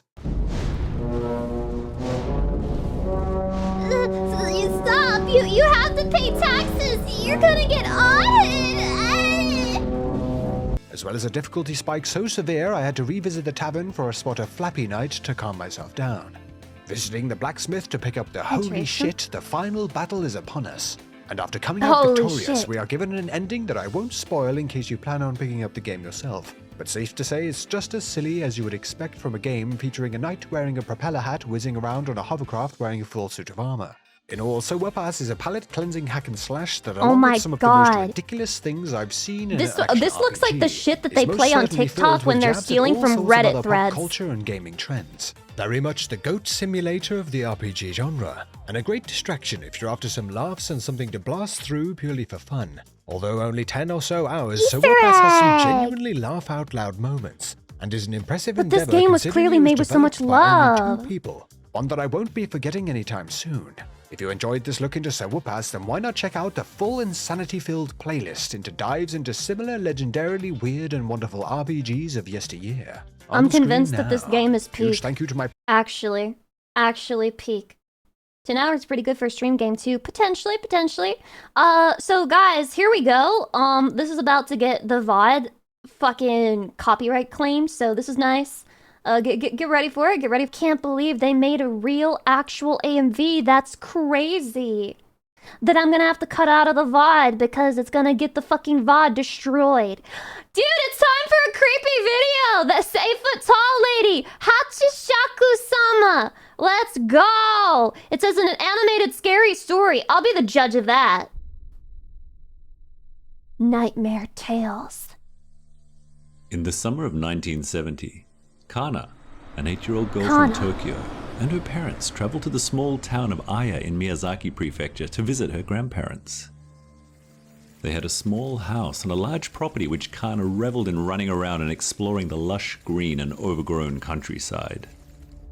Kana's parents had left her in the care of her grandparents as they tended to some commitments in the city of Miyazaki itself, which Kana did not mind at all. She loved the freedom of being in the wide open spaces outdoors, and would disappear for hours into the surrounding forest. She's not me. It was on the second day her parents were This does make me feel a little better because scary things could never happen to me because I don't go outside. gone that Kana had her first unfortunate encounter with Hachishakusama, the Hachishakusama. 8-foot-tall lady. The 8-foot-tall lady. Kana was just inside the edge of the forest, happily Tall collecting women are rocks very to take intimidating. back as souvenirs, when she heard a disturbing sound. Po, po, Po, po, po, po. It whispered Love that in a deep auto captioning. masculine voice. What? Whoa, what are you implying? Kana looked up towards the source of the sound and froze in fear when she saw a huge woman dressed in all white, with hair as black as a raven, a cold grey Damn, but face those with an unsettling tits, smile, though. and a huge hat that cast a Why shadow is she hot? all the way down her long, 8-foot-tall frame. Kana and the woman locked eyes briefly as Kana tried Wait, to is this find the her plot of voice to Silent Hill call out, F? but she could barely breathe, let alone make a sound. Me when I hyperventilate Then seeing the a woman tall backed woman. away and disappeared into the dark shadows of the forest behind her. Well, she doesn't seem violent then. Struggling to get her legs to work properly, ran back to the farmhouse immediately and told her grandma what she had seen. Once Kana's story had been properly relayed and the gravity of the situation set in, her grandma's demeanor quickly became deadly serious.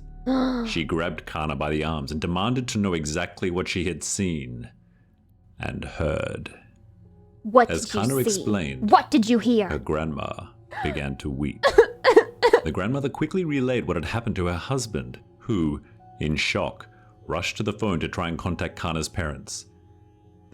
I like how the grandpa is dressed like in modern clothing and she's just like chilling in a fucking kimono. Were not at their hotel, and so a message was left with the concierge.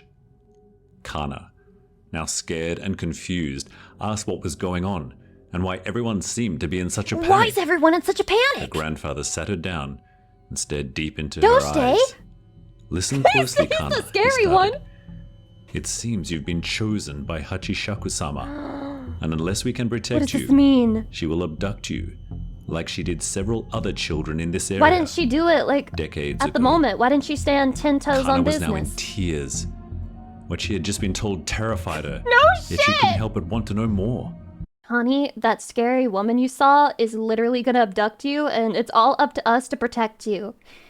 Anyway, so I gotta go to work. I'm gonna leave it to your grandma. Hopefully she can get this settled.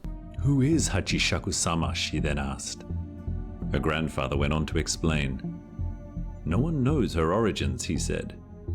Only that this 8-foot woman selects her victims by quietly approaching them, then chanting a po, Po, po. Stop the fucking captions, I can't. sound before retreating. Po. Within a few days, that person will disappear.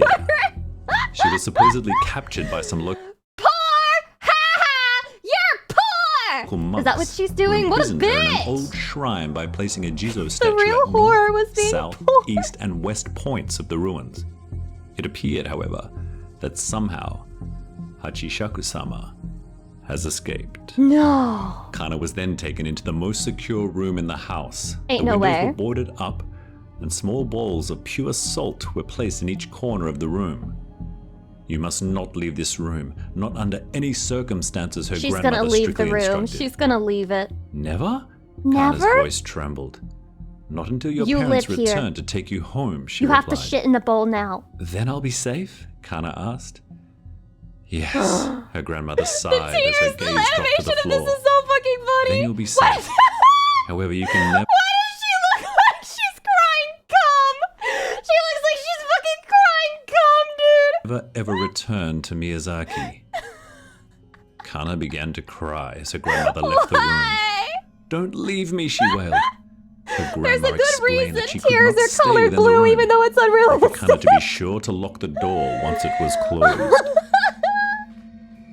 Night fell over the countryside, Damn it. and Kana, alone and cold in the dimly lit room, sobbed quietly, wondering when her parents would return. Yeah, to when take will they her home. return? Several hours into the cold night, she heard her grandfather call out to her. Kana, Oh no. are you okay? If you're scared, I can come in to keep you company. No, You don't don't have to be fall all for it. alone. That's not Open Grandpa. the door, he said. Kana leapt up and That's moved over to the door to unlock it, Hachishakusama. but then was overcome with an icy chill as she approached and realized that something was wrong.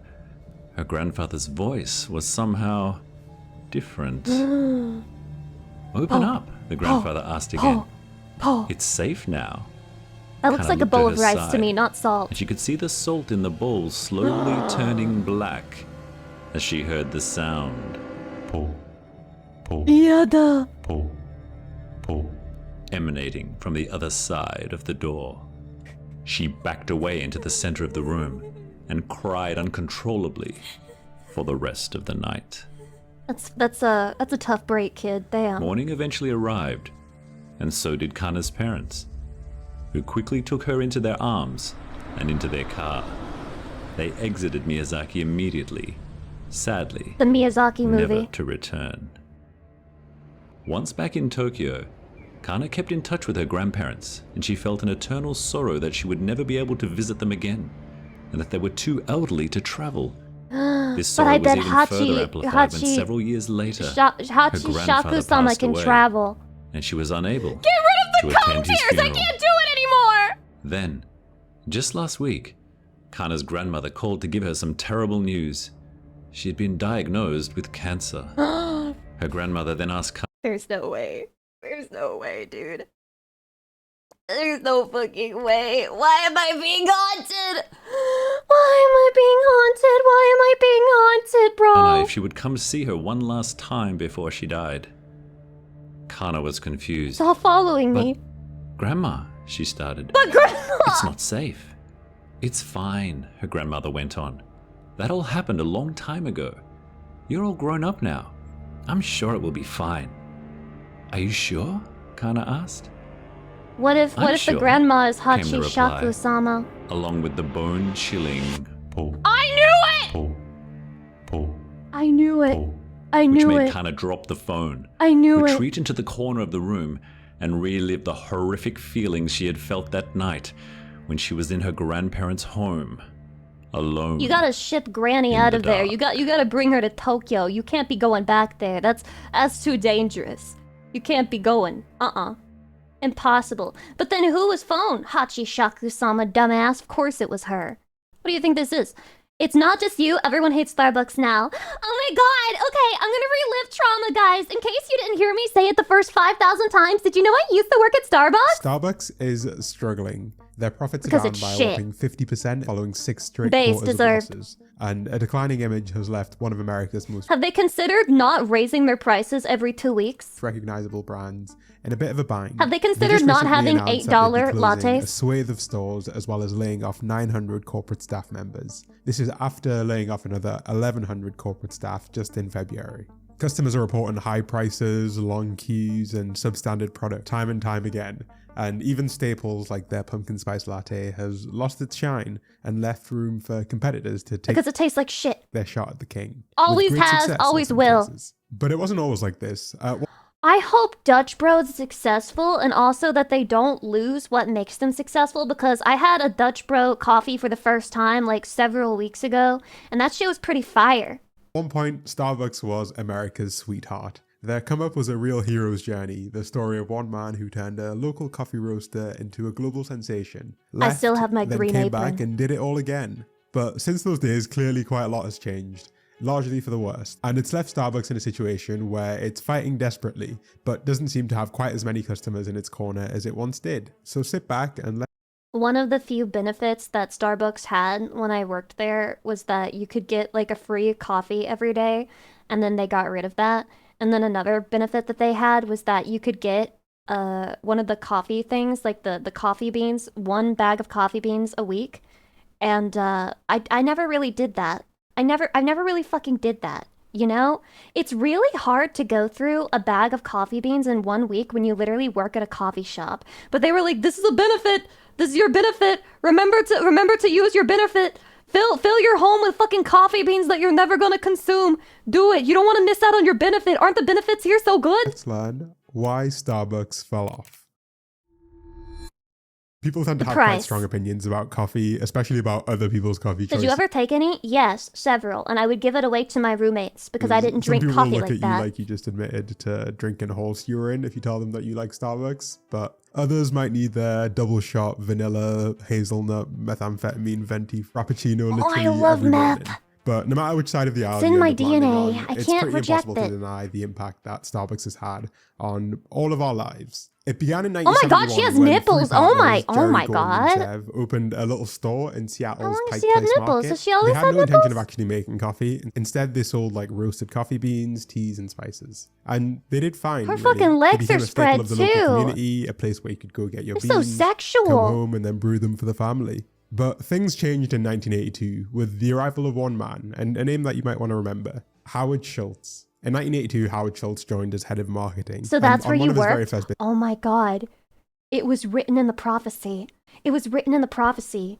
Starbucks is a corporation that hires women to subtly turn them into whores, and then into VTubers who are whores.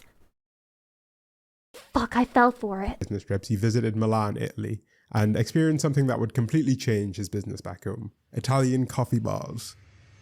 So at this time, in the 80s, coffee culture in America largely revolved around drip coffee, served in a big mug or a styrofoam cup, often with free refills in like a diner or an office. The invention of the latte is the only thing that coffee people have going for them. Literally the only fucking thing they have going for them, okay? Because regular coffee is shit. If you don't add a little bit of milk to that and like a little sweet flavor, it's worthless. You would drink coffee for the caffeine, not for fun. In Italy, on the other hand, the story was a little bit Bullshit, I different. do both. Over there, coffee was a social ritual. It was something that you would drink at a bar, with friends, and as a communal activity, as much as for the caffeine. It was something that would be woven into your day-to-day life and not neck down in order to get a jolt of energy. The drinks had standardized names, each of which was designed for a different type of gathering, and they were priced pretty fairly, so that everyone could take part. A long shot from the way it was done in America. How And far Schultz we've saw this idea, fallen. tried to bring it to America to create this real third place where people could grab a drink with their friends, hang out, and make coffee part of their social life instead of just fuel. They totally abandoned this at this point. When they added the drive-thru, that was the beginning of the end. But it was actually a controversial idea, so controversial in fact, that none of the original Starbucks bosses wanted to accept it. And so Schultz was forced to leave, start his own cafe chain, implement these ideas, and did it to such great success that he ended up coming back and buying out Starbucks from it. When you think about it, she looks kind of satanic, actually. Like, maybe this is a psyop by devils and demons, really. Because they cropped it, but she literally has her nipples out and she's spreading her legs like to receive cock. Coffee, more like cocky. Got him. And it's right in front of you. All you have to do is look a little bit at the history and you can see what this siren... They literally call her the siren. And she's wearing a crown. Crowned in her own hubris with $8 coffee. This is a satanic store. Its original owners just 4 years later. And this is where the Starbucks that you and I would recognize today actually began. Starbucks became this place where everything was designed for familiarity and comfort. They chose round tables. They're like looking at Monster Can energy drinks and they're like, that's the mark of the beast. That means 666. When literally Starbucks is like, I'm spreading lips. I'm spreading pussy lips. What do you think? Look at my nipples. Aha, I'm a siren. Because they were less isolating and more inviting. They encouraged customers to take their time with their drinks, and every detail was carefully curated to make their cafes into community spots to great success. They went from 6 stores in 1987 to 3,500 stores in the year 2000 when Schultz finally decided to step down as CEO.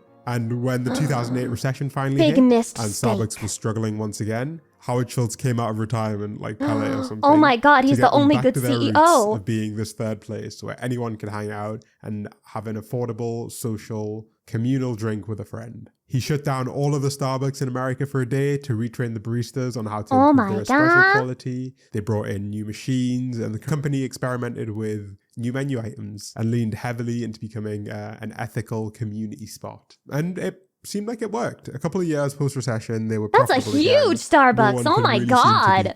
And they were everywhere. Giant, but bro. No good thing lasts forever, unfortunately. The pandemic set in motion the real shift for Starbucks. The concept of hanging out indoors with others, which Starbucks had built its entire model on, was immediately cancelled, right? I was an essential worker, by the way, heart emoji. Coffee culture went back almost overnight to being incredibly individual. And the big winners from this were the drive-through coffee shops like Dutch Bros and Seven Brew, which grew steadily throughout this period. Starbucks did try to ride the wave by pushing their apps and their collection-only stores, but they were already in too deep with the old model and stuck between two worlds. Post-pandemic, almost 60% of coffee is actually ordered at drive-thrus in the US, and it's growing year on year. Oh my the God, pandemic it's was really over. this huge turning point for how people chose to spend their time. The sit-down coffee shop is dead. It was one of the first things to be cut from the budget. And despite the fact that their marketing materials would have you believe that they really want to be a community location where people can hang out, the reality is that Starbucks is a $90 billion corporation, and they've done all of the same things that you'd expect from any other company that size. Over the last decade, they've really aggressively cut costs. They've deprioritized the look and feel. They've fucked over unions. They have shut down stores that are unionizing. Typical corpus shit. Of their stores, and they've focused on squeezing more profits out of their once extremely loyal clientele. Having a place where people buy one drink and then sit around for an hour is a really bad way to make money every quarter. And so they started making more and more stores have less and less seating. Their staffing priorities focused more on meeting drive-through demand at the expense of in-store customers because they generate more dollars per hour. And they jacked up the prices to the absolute maximum that they felt that they could get away with. They're still doing you can only it. Squeeze people so far before they break. Since the pandemic, inflation has been pretty intense, and it seriously hit the food and drinks world. But also by the time the pandemic had rolled around, the coffee business was already bigger than ever, and there were more and more options for everyone at any price point. Starbucks had, to some degree, been able to justify its prices through all of the auxiliary perks that you would get along with your coffee. No. You get to sit in a nice location, you wouldn't feel rushed or pressured to leave, and you had things like free Wi-Fi at your disposal, so you could no to all. The hand was kind of forced, and instead of doubling down on the third place model, they tried to align themselves more with the rapid delivery model. More and more coffee is consumed on the go, and the interior of a Starbucks has progressively shifted to meet the demand from those customers. And the $8 Starbucks cup of coffee doesn't quite feel as good when you order. You know who's like the one fast food place that's really good at customer service, but it makes me uncomfortable anyway? Fucking Chick-fil-A, bro. You order some shit at Chick-fil-A and they're like, okay, my pleasure. And I'm like, oh, they're making you say that? Blink twice if you need help. It from a drive-through and drink it in your car, as it does when you sit inside a nice environment with a friend. The more price-conscious consumer can make coffee at home now or trade down to an even cheaper coffee place like McDonald's. I want to go to while the more McCafe affluent today. clientele has Why am I so access to hungry a bunch posting? of like artisanal spots to specialty coffee. I heard him and say autismal spots, not artisanal. I'm to stupid. independent businesses that have I was way about more to be like, insight there's a and lot of time to autistic people who discuss work at the Starbucks and they make the details best and intricacies lattes. of their products. Independent cafes are now so much more trendy and are seen as a more socially acceptable choice. While Starbucks is better known for employee union busting, boycotts, and being overall bad value for money. I think Really? Starbucks held No on to this way. idea that they were a real third place when they haven't really been that for years. At their core, they're a fast food dessert shop that people go to for convenience and consistency. Did you know that apparently they are required to write messages on everyone's cups now? Which wasn't a thing when I worked there, but these days you are required to write on the cups to try and make the customer feel special?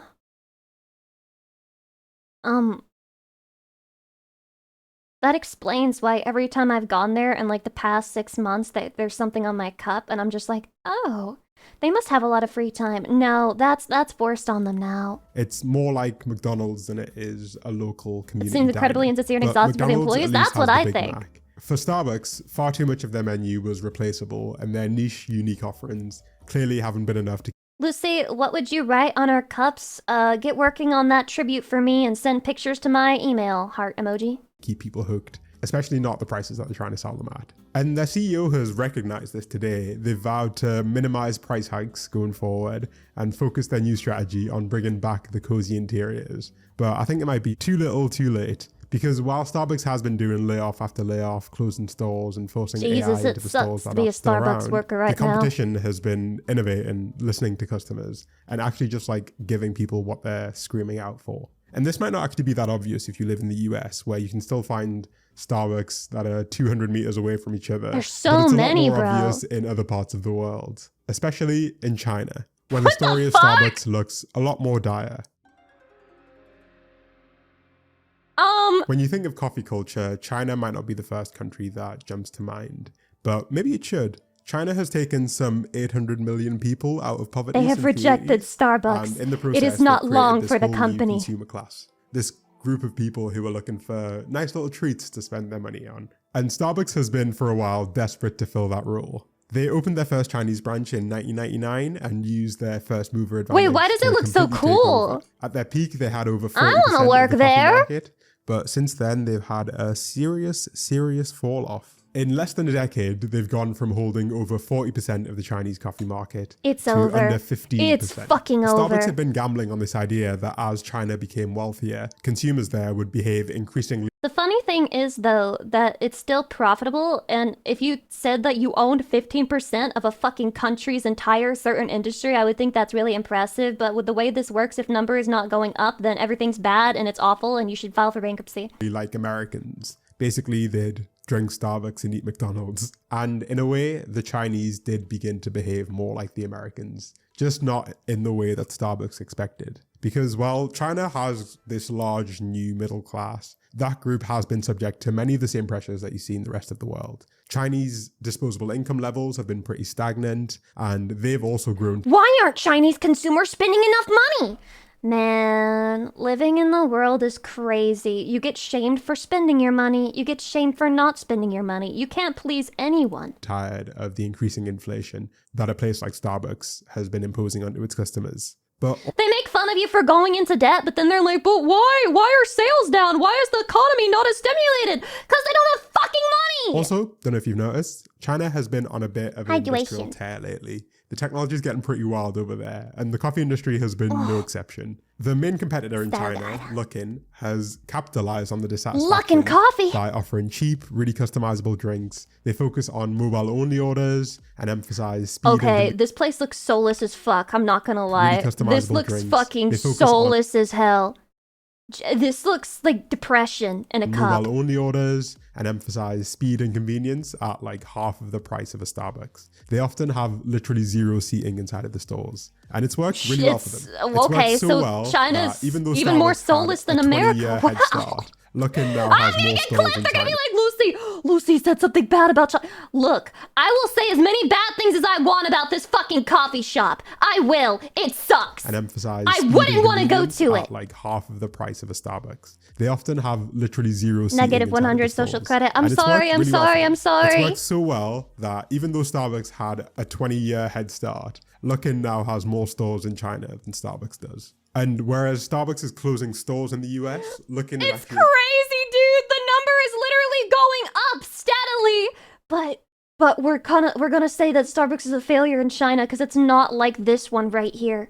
Guys, I'm gonna stop streaming because I don't have Asmongold numbers. It's over for me. China than Starbucks does. I'm cooked. I might as well give whereas up. Starbucks is closing stores in the US, Luckin is actually expanding into the US, having opened a couple of stores in New York City already. In fact, Starbucks was so terrified of this competition that at the opening of the very first Luckin store, Starbucks bought ad space on an empty lot across the street and plastered it with advertising to remind people that they still exist. But meanwhile, Luckin was offering $1.99 coffees for new customers. And I think It's a fucking race to the bottom, bro. It's a race to the bottom of cost and how shitty can it be before people stop coming. One of those strategies is a lot more appealing than the other. Starbucks is ultimately like a fast food business, right? It's not a third place for most of us. And as such, they've been susceptible to many of the same risks that other fast food places are. The McDonald's CEO recently said in an interview that what we see with middle and lower income consumers is actually a different story. It's that consumers under a lot of pressure in our industry. Traffic for lower income consumers is down double digits.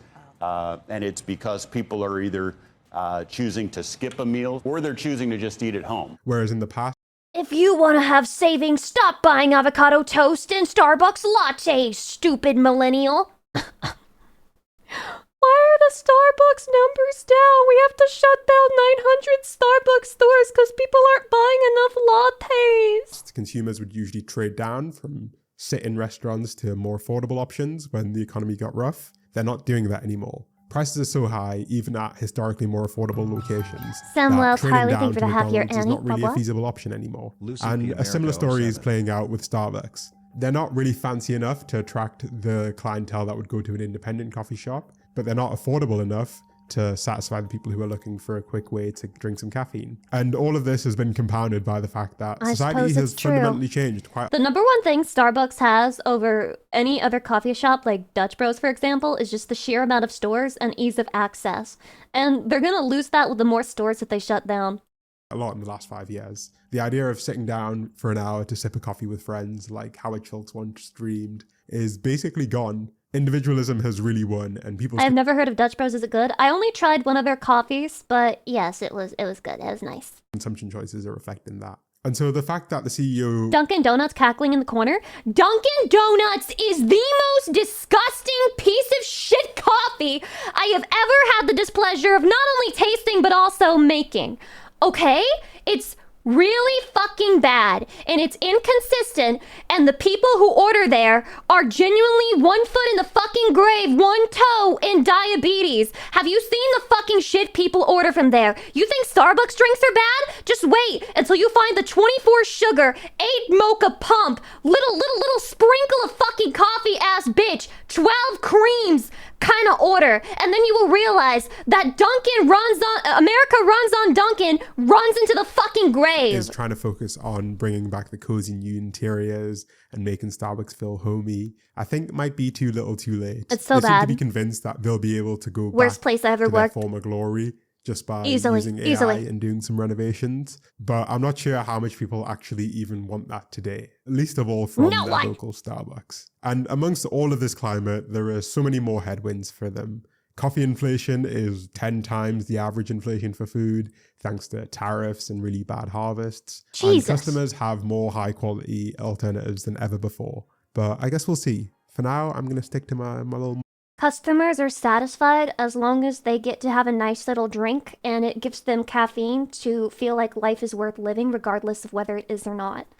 That's the most you have to nail that. You have to nail that, okay? Without breaking the bank. It's the most important thing. Just give them nice little tasting drink with caffeine in it. It's that easy. And that's why I drink gamer subs with code Lucy to get 10% off. Let's go. When she knows exactly what she wants to eat. This is probably AI. Hey babe, anything you want for dinner? I want a medium McChicken Wait, meal. she literally has a gamer sub shirt. I have the shirt. 6 nuggets on the side. Probably like a vanilla shake. Are you sure? Yeah. What the f? What did you do to her? Where's my girlfriend? What the f are you? What Literally AI generated. the f are you, huh? Little alien skin thief, aren't you, huh? Whoa, calm down, okay? Just because I know what I feel like doesn't mean that something's wrong. Sorry, you're right. I'm being ridiculous. I just don't think I've ever heard you. She's tell gonna me what change you your want mind. for dinner. Yeah. I'll cook at McDonald's and, you know, we can watch a movie or something. Oh, yes, I'd love to watch a movie. How about this new 2-hour World War II documentary that's in black and white about the logistics of the Allied forces? No way. That's the one I've been wanting to watch for ages. AI generated. I knew it. I knew it. That's so fucking stupid. Baby. It's me. Thank you for saving me, Chatty. I need food. Come on, let's get out of here. I'm gonna get you McDonald's, okay? We'll get your favorite. What I is don't want that. sake. And the moral of the story is fuck women. Fuck women. The densest city in the world had a strange secret. Oh my god, okay, so this is gonna teach me about the Kowloon walled city. I really should have watched this before we played that game, but hindsight is 2020. Let's see. When we first started looking into the Kowloon Wall City, also known as the densest city in the world, That's we crazy. thought for a place that's essentially a slum, full of crime, drugs, and inhumane living. Oh my god, it looks just like the There's game. sure a lot of romanticization about this place. What the In fuck? Japan, they even built a giant arcade that mimics parts of the city. Okay, And it does look I kind of get cool it. though. It looks like it came straight out of some dystopian sci-fi novel. A giant megastructure, part architecture, part living organism.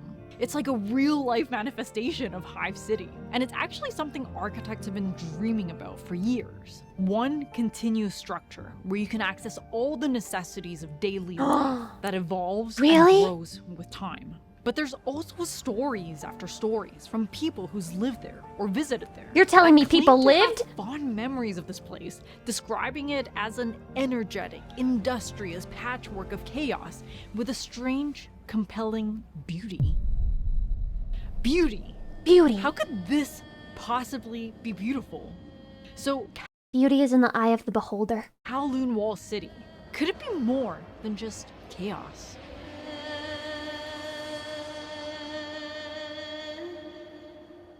I want to give you a sense of how dense it was.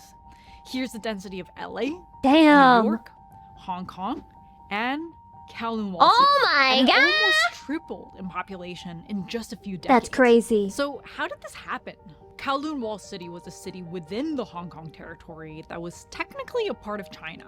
Over its lifespan, from this small Chinese military fort hundreds of years ago to this, it was used as a political pawn between the conflict between China and Britain, where both parties were more interested in exerting power than actually Those were some governing. interesting illustrations. In the end, the tension became Presented without unsolvable. commentary. So both parties decided to take a hands-off approach.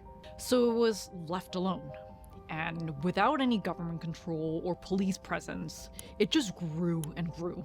Almost like a living organism. Impressive. Buildings were built cheaply and quickly to accommodate the huge influx of migrants. A mass number of Chinese refugees flooded here after World War II, because it was known as the only Chinese enclave that the Hong Kong government couldn't touch. But after that, it included For anyone now. and everyone from gangs, criminals, to doctors, to entrepreneurs, trying to escape poverty. That's a wide or range. Trying to capitalize on this unregulated haven. Crime naturally flourished there, with gangs, drugs, brothels, whatever you can And you think can't of. find If them you to had an prosecute industrial them. business, There's you like could ignore 5 the fire billion codes, people there. labor codes, or I'd say. safety codes, so you could produce goods at a fraction of a cost. You could also sell things that were banned anywhere else, like dog meat. With unbeatable prices, What the industry fuck? kind of thrived there. Never mind, demolish And it. Lots of things made their way back to Hong Kong, China, and sometimes even overseas. They were known especially for their fish balls. Wait, that you're like fish The that more were we turned learned into about balls, it, not there a fish's was balls, this right? idea that kept They don't have balls, right? the rhizome. but it's kind of complicated concept, so I'm gonna hand it over to Cindy, our Bowels. research assistant and Bowels, Hong Kong bowels, native. bowels. Rhizome Rhizome is just like the roots of the green onion. You can't find its trunk or center point. It grows spontaneously in different directions, and its various nodes can be interconnected. To explain, Holy we have shit, Ralph, our science. Italian filmmaker.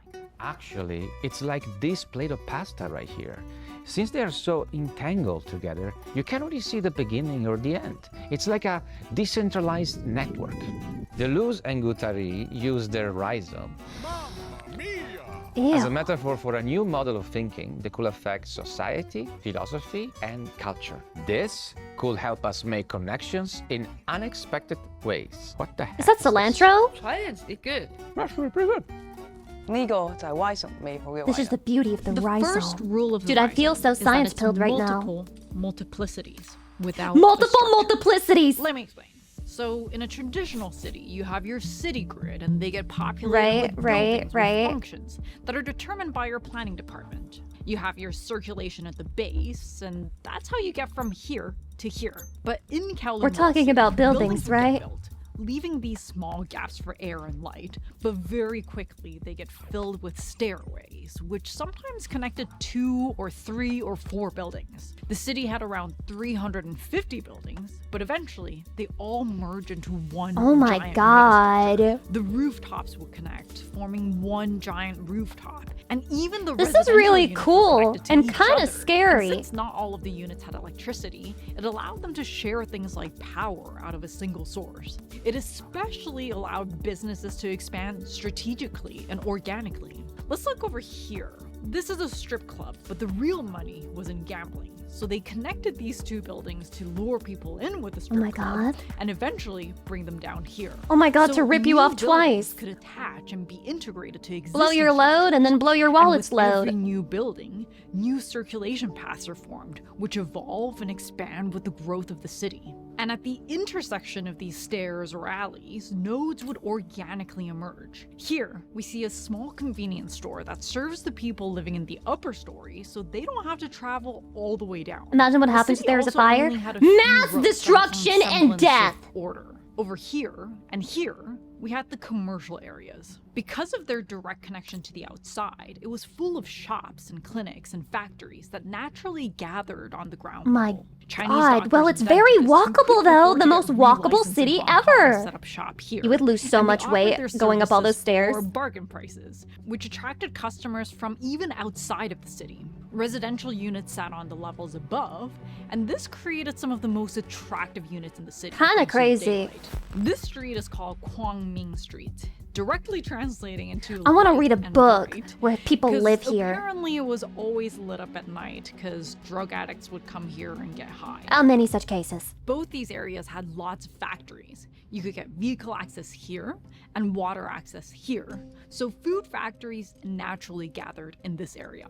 But most of the residents actually moved through the hundreds of alleys and secret paths, which all twisted and turned, stepped up and down, and cut through multiple buildings. So unlike Oh my a typical god. city, where I you could have never one get point around of this connection, place. you have multiple I got points no of sense of connection direction. vertically and horizontally between multiple spaces. In fact, it would be impossible to map the entire network of the city with conventional mapping methods. So if you can't map it, and without traditional landmarks or views, how do they navigate a city like this? You don't. Kowloon Generic Romance, What? based in Kowloon Wall City. Nani? It's a little risque, but there's a recurring theme: memory and nostalgia. Here, the protagonist goes up to a shop and Wait, feels she's hot. certain romantic feelings for her I colleague. have feelings But the next day, towards her. she can't find her way back to the same shop. Living here means you need to create your own unique mental map that's tailored to your personal experiences and routines. There's not one map of the city, but 33,000 33,000? What the that fuck? evolves and updates just as the city transforms over time. It's interesting because Deleuze and Guattari also argue that a map should never be a static representation, because that fixes your thinking about a certain place. Wants When your 99.99999999. idea of a thing is Welcome in. fluid and evolving, you can be much more creative in how you use that thing. So, in that sense, the city becomes not just a backdrop, but an active participant in the shaping of the memories and identities of the residents. This is so fascinating.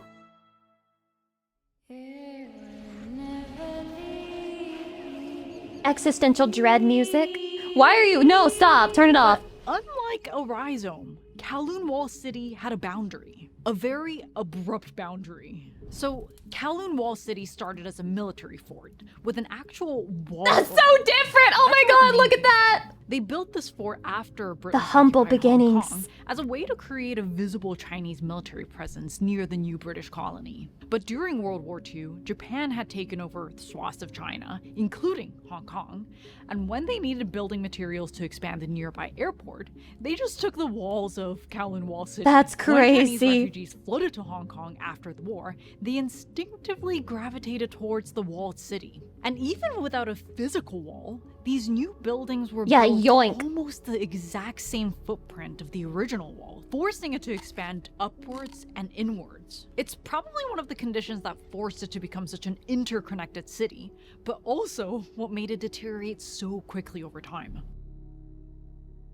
This was the only place in the city where you could actually see the sky and get some fresh air. Oh my And god, it was that's also the social dystopic. heart of the community. And in fact, even Were though people they dying didn't of have a vitamin D government, deficiency? the residents self-organized to fix problems as they came up. To deal with crime, they formed groups of volunteers to escort single women. And when the Hong Kong government released plans to Escort single demolish women. the city, Jesus, that's they crazy. organized the Kowloon City Anti-Demolition Committee that fought against the plan for years. Even the 5 triad gangs organized garbage cleaning teams and settled disputes between businesses. The courtyard was built around the Yamen, the office building from the ancient military fort built back in 1845. Is this a prison? It's a To go community, with the Jammery! multiple hands, from the It's a Christian community Evangelist Commission, where they held of schools, people to the old people with center. no But it was access to preserved, sunlight. and the courtyard as a whole became so essential to the community that the community restricted any new construction in this area. I think the preservation of this courtyard is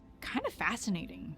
It speaks to our need for Oh god, that looks so continuity bad. and stability, even in a ever-evolving chaos like Kowloon Wall City. It speaks to our natural tendency to gravitate around any kind of link to the past, and how these physical anchors can become the bedrock of a community. The Yamen Butterfly. buildings are all that remains of the city now. In 1994, Lazy competitor, thank you for the Kowloon 15 Wall months, I City was appreciate it. finally Bye-bye. demolished, and what was once a chaotic, But it's still there. pulsating hive of human life has been replaced with a peaceful Chinese garden. I'm sure. Wait, it it's was not there necessary, anymore? But I can't help but feel a weird kind of emptiness. This raw, No. gritty, energetic urban anomaly No. has been sanitized, erased from this world, existing only in the minds of people who live there, but quickly fading into distant memories, into This is so sad. easy dreams, or even nightmares. But there's also a belief that the essence of a place, its soul, can transcend. You had to be a there. You physical really reality. did. Hopefully not when they demolished it. So maybe the spirit of Kowloon Wall City still lingers on. It's haunted. That ground is haunted. You go to that new place, it's haunted, okay? I want to know what you guys think about this crazy city. Let me know in the comments. There were some really fantastic books that we referenced in our research. Some were super analytical. I say this with full knowledge that it's poorly thought out and would probably have disastrous consequences, but they should have just left it, bro. They should have just left it, okay? Because it could have become the scene of a manga with like Hunger Games-esque stakes, and it would have been good entertainment. I'm just saying. World War II propaganda. Mods! Why is there politic in my React stream? Of course we'll watch it anyway. Oh god, it's the beautiful, funny, friendly Lucy Pyre. Despite all these qualities, there's no Riz. How is it possible? Only Lucy could acknowledge that. I could acknowledge sticking my foot up your ass. I could acknowledge banning you. I could acknowledge timing you out for the rest of the stream. Carrot cake is one of... When you spend $1 to harass the streamer and they actually read your message, I have no one to blame but myself. Carrot cake is one of my favorite cakes, and while desserts with carrots have been around for centuries, carrot cake as we know it didn't really take off until World War II. Wait, it's this guy when carrots again! could be eaten as a way to replace sugar and to help your eyesight. Oh my Or at least God. that's what my Nana told me. So today I'm making this ration-friendly carrot cake using a Ration-friendly recipe from World War II. what? Carrot cake. This time on Tasting History. It's a different Pokemon. I know the name of that, but I also don't know the name of that. So if you are watching this on I could posting pick day, it from you'll a probably lineup. notice it is a Thursday, and I usually don't post on Thursdays. Is it but Bunnelby? Today is kind of special because it's my birthday, and not just any birthday, it's my 40th birthday, which is a pretty big one.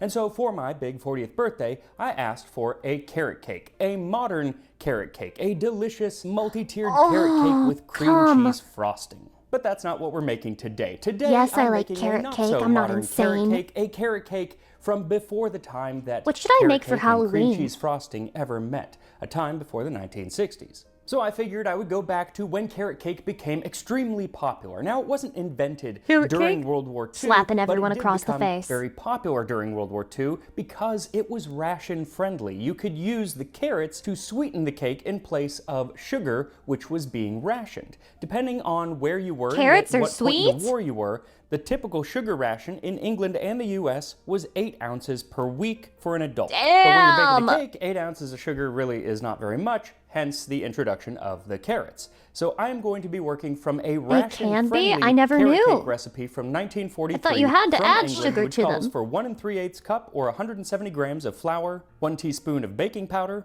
a little over 1/3 cup Should or I 70 repost my grams of carrot cake solid recipe in Discord? I bet you there are 5 million people who have given me recipes and I'm too much of a bitch to make any of them. fat like Crisco. Fat at the time was used in the Wait, manufacture so you like of cream cheese explosive icing, Lucy? I'll do you one better. I like cream cheese pretty much anything, and I like a good fucking slice of cheesecake. So it was very precious to the war cause, and so the average weekly ration for an adult was only 4 ounces. And since this uses 3 ounces, this is not an everyday cake. 1 heaping cup or 90 grams of oatmeal, 3 tablespoons Oatmeal? of raw grated carrot. So it really doesn't seem like very much carrot for a carrot cake. Today you would probably add like 3 cups of shredded That's carrot, crazy. so like 16 times as much carrot, but we'll blame it on the war.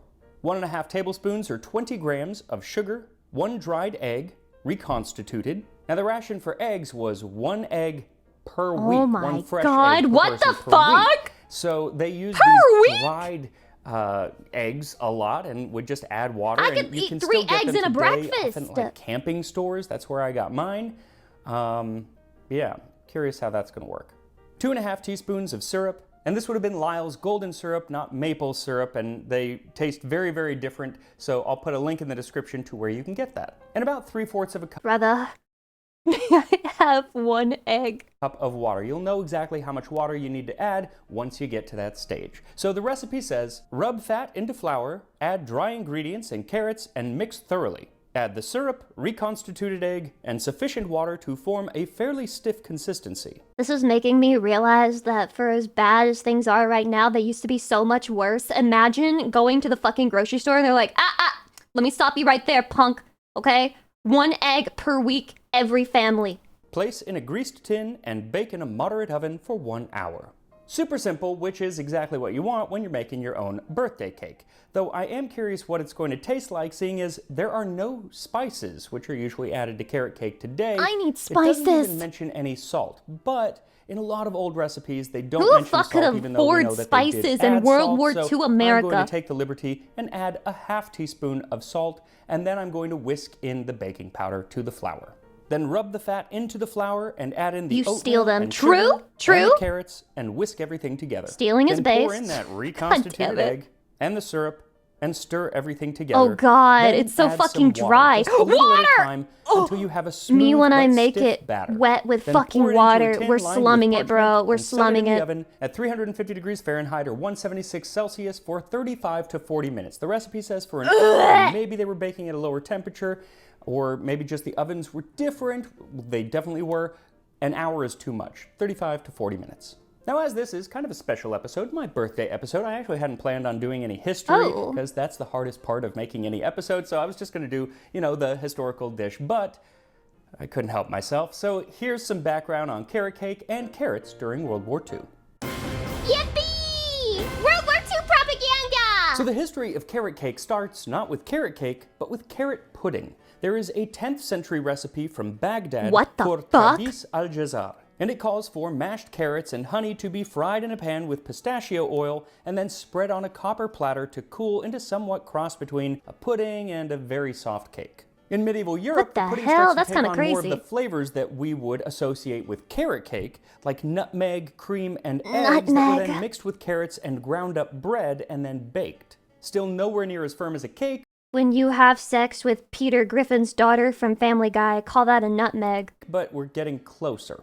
In 1747, Hannah Glass takes a detour in her recipe that I wouldn't mind revisiting when she adds wine to the recipe. that won a rating. And then in 1814, Antoine Beauvilliers, a former chef to Louis XVI, published a recipe for gâteau de carotte, which he later translated into English as carrot cake. That was a bit of a Then, reach. this Fuck being you, the 19th depressed century, Larry. Many Victorian cooks took You know why his you're depressed? 'Cause recipe you got and no sense of almost humor. word for word put it into their cookbooks, passing it off as their own.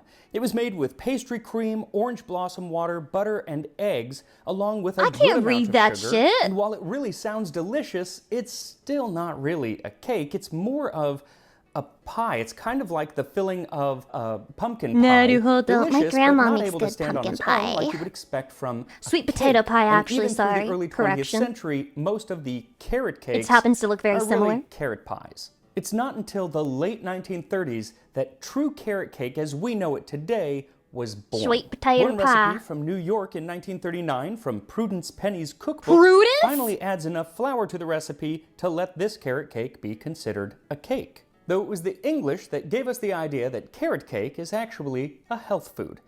Growing up, my Nana were always so told me delusional that back eating then. carrots would improve my eyesight, and I believed that until That's why my very, eyes very suck. recently. But it turns out that both my Nana and I were just taken in by British wartime It's not propaganda. true? It's not the first time it's happened.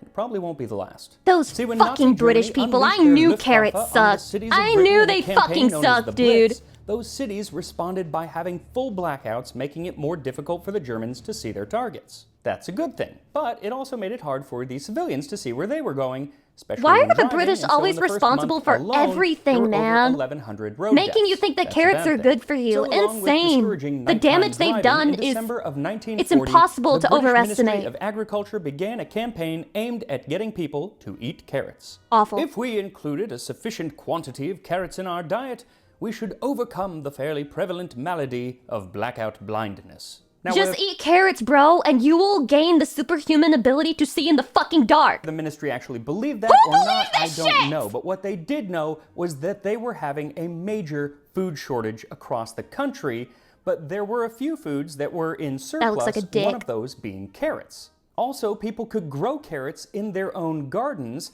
so why not have people just eat more carrots? But they took it to kind of a ridiculous level. The New York Times said of Lord Woolton, a proponent of rationing and carrots, to hear him talk, they contain enough vitamin A to make moles see in a coal mine. Posters touting the health benefits of carrots Why began would you popping lie up like this? all over Britain. Often with the mascot, Dr. Carrot was a top hat wearing Dr. doctor who just Carrot. happened to be a carrot and was considered the children's best He's friend. got high And heels while he had on. competition from Potato Pete, who not Dr. only could make up Carrot's a good looking a stew, little but fruity seemingly rather was than at once leafy. a field marshal and was capable of paratrooping That's into literally northern Mr. France Potato to fight Head. the Nazis himself. It was Dr. Carrot who won the day because potatoes can't help you see in the dark. It also helped that Lord Woolton got Walt Disney to have That's one of his literally Red Bull. animators That's literally make a Red family Bull. for Dr. Carrot.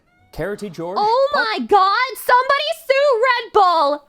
Somebody fucking sue Red Bull! They stole this shit! They stole the whole fucking brand! Disney to have one of his animators make a family for Dr. Carrot.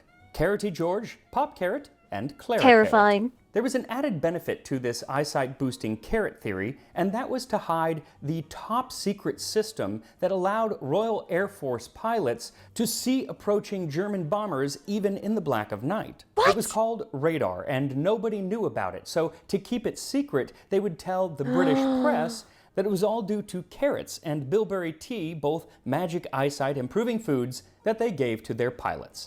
Those scheming British people! Those scheming British people! They just went and lied! They posted false information on the internet! They literally astroturfed the Germans! Ridley Scott months. Thank you for the 2-year anniversary. Me when I astroturfed the enemy. Now, whether the theory ever actually got back to the Germans, I don't know. What I do know is that it led to carrots becoming more popular than ever, and it led to a lot of new carrot recipes, including the popularization of carrot cake. So once your What cake a is deep baked, take it history out of and the oven lore. and let it cool Oh God, it completely, looks awful. and then That looks it's ready terrible. to serve. Though, if you were willing to go on to the black market and get some cream, then you could whip yourself up some whipped cream just to make it a little bit of a prettier cake, which is what I did. And here we are. Oh my God, he went to the ration-friendly black carrot cake market. from World War II. So it has a hue of orange in it, but I'm scared. it doesn't look like carrot cake as we know it, really. And it's definitely denser, which is to be expected, but it smells good. So here we go. Oh, the smell of carrot. Oh God. It really is dry looking.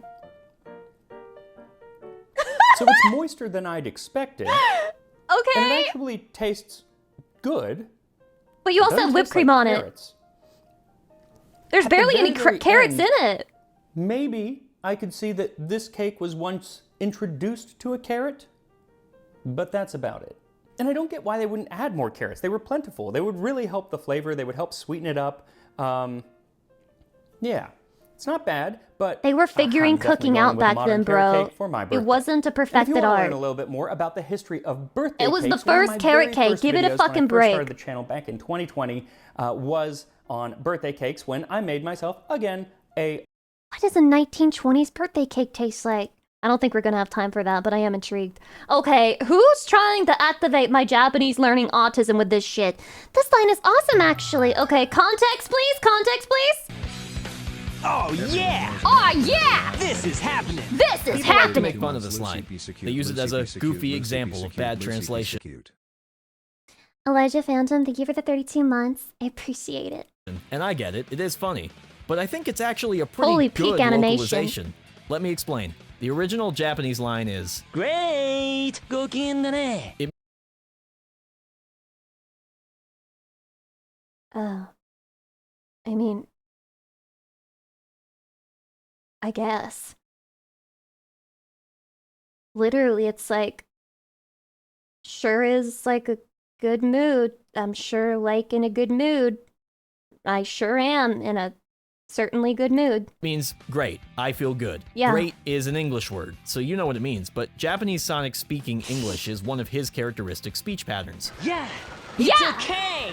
English is all over the place in Japan. Let's It seems wellness. cool. Boil so Japan. Sonic speaking English is done to make him seem more with it, more worldly, maybe even more American. The second part of the sentence, gokigen da ne, is interesting too. Kigen means mood, often a good mood, but you generally use this honorific go when you're talking about somebody else's mood. If you read this without context, you'd probably assume it means something like, you're in a good mood, huh? But Sonic's saying this to himself, or maybe nobody in particular. Either way, it makes it feel cheeky, confident, a bit funny. Sonic is so cool! If you were writing the English script for this game, you could go with something more literal like, Great! I'm feeling good! Which is, fine if your goal is to translate literally, but localization is about more than just the literal meaning of the words. You also have to consider what those words mean. This scene is Sonic's introduction. It's the first time most players are hearing the character speak. This line is there to tell you who Sonic is. It's not really about Wait, I need to read character this. Hold speak. on, hold This on. li- He's the world's fastest hypersonic hedgehog with a strong love of freedom. American. The only thing Sonic hates is oppression. Despite his short temper, deep down he's a really nice guy who is 100% committed to helping those in trouble whenever and wherever he can. Sonic's adventure begins just as he is returning home. Oh my god, he sounds like an OC. He's like an OC within an OC. line is there to tell you who Sonic is. It's not really about what he's saying, it's what the line says about him. The translator's job is to convey not only that Sonic is having a good time, but that he's cool, cheeky, Sonic is and so kind cool. of American. Leaving He's so great American. as it is would actually remove nuance compared to the Yeah, original. I'm feeling since using good. an English word in English doesn't carry any particular implication. So they changed it to something more casual sounding. I'm feeling good is fine, but now the sentence is missing some of the sauce from the original. So they gave it that hip edge to keep the punch intact. Oh yeah! This is happening! I think it was I'm the right neutral on choice. this subject. The meaning of what he's saying isn't as If I knew Sonic better, perhaps I could weigh in more. important as the impression it gives of Sonic's character. So this translation helps sell the character to the intended This audience. is happening! You don't sound neutral? Sometimes I think localizers take too many liberties. A lot. And I'm not really sure if that's a feeling or just like a fact recently, but maybe I would, I don't know, if I had more context about Sonic as a character, maybe I would, I mean, I'm kind of neutral on it because I don't think it's that bad. Like, it's hard to fucking translate Gokigen dane anyway, because people don't really say that in English, so. Anyway! Japan's most evil doll. Holy fuck, that's 34 minutes. Wait, hold on. How it feels to play tank. Horrors on the First of all, what the fuck is this? If I may ask, I'm gonna watch this one because it feels so weird. The Hispanic internet. The Hispanic internet. Some of the best content out there has a dark side. A side dark made up side. of the supernatural, the unexplained, the terrifying, and sometimes the downright bizarre. If you grew up in a Hispanic household like I did, you already know these stories I don't aren't know. just legends. They're a part of the culture. From ghost sightings to Why are they all legends. shirtless? Today, we're looking at some of the most Is that the iconic culture? horrors ever to come out of the Hispanic internet. On December 12th, Wait, you're not Hispanic? 2010, a video No! appeared on YouTube titled simply I know my Elves Spanish is so Spotted good, you in might be Mexico. confused, In the but... grainy footage, two What? people kick around a soccer ball as one records. Suddenly, a small figure barely visible What the hell? darts across the background. Why did they put, like, their 3-year-old little sister in a trash bag and tell her to walk into the hallway? Like, this is the fakest reaction I've ever seen. Look at this shit, bro. Look at this shit. Visible, darts That's across so the background. stupid! The group screams. This video's gonna be fucking stupid, isn't The it? figure vanishes almost as quickly as it appeared. Many believe this was a duende, a creature deeply rooted What in the Hispanic fuck? folklore. In Latin American culture, duendes There's are no way small he's taking this goblin-like fully beings seriously. known to play tricks on humans. He's taking this Depending full on the serious. country, they are seen either as mischievous La pranksters criatura! or malevolent spirits that lure people into danger, especially children. Sightings of duendes have been reported for generations, often in rural areas. Oh my god, I this actually made it to a wasn't the Lucy only stream, you case. lucky On son of a December bitch. 30th, 2007, another video Take your cock circulated out. widely online. In it, children play near a grassy area when a small humanoid figure, no taller than 2 feet, casually walks behind them. The figure vanishes in seconds. Both of these alleged duende sightings I love fake ghost and like creature reactions on the Hispanic internet. There's so much more like ah! But like in the American fake ghost reactions, they're like, oh my god. And then you'll just like see the camera like jerking around as they run away, as they like fake run away. But in the Hispanic internet, they're like, ah! were filmed in Mexico. The original channels behind them had no history of hoaxes. They were innocent. And the clips have remained internet mysteries for over Internet a mysteries decade. for sure. On Yeah, November for 30th, sure. 2010, another unsettling video surfaced. This one better be actually good. Funeral home ghost. It begins innocently enough. A person records outside a funeral home, but then in the background, a figure suddenly runs behind a man sitting near a window.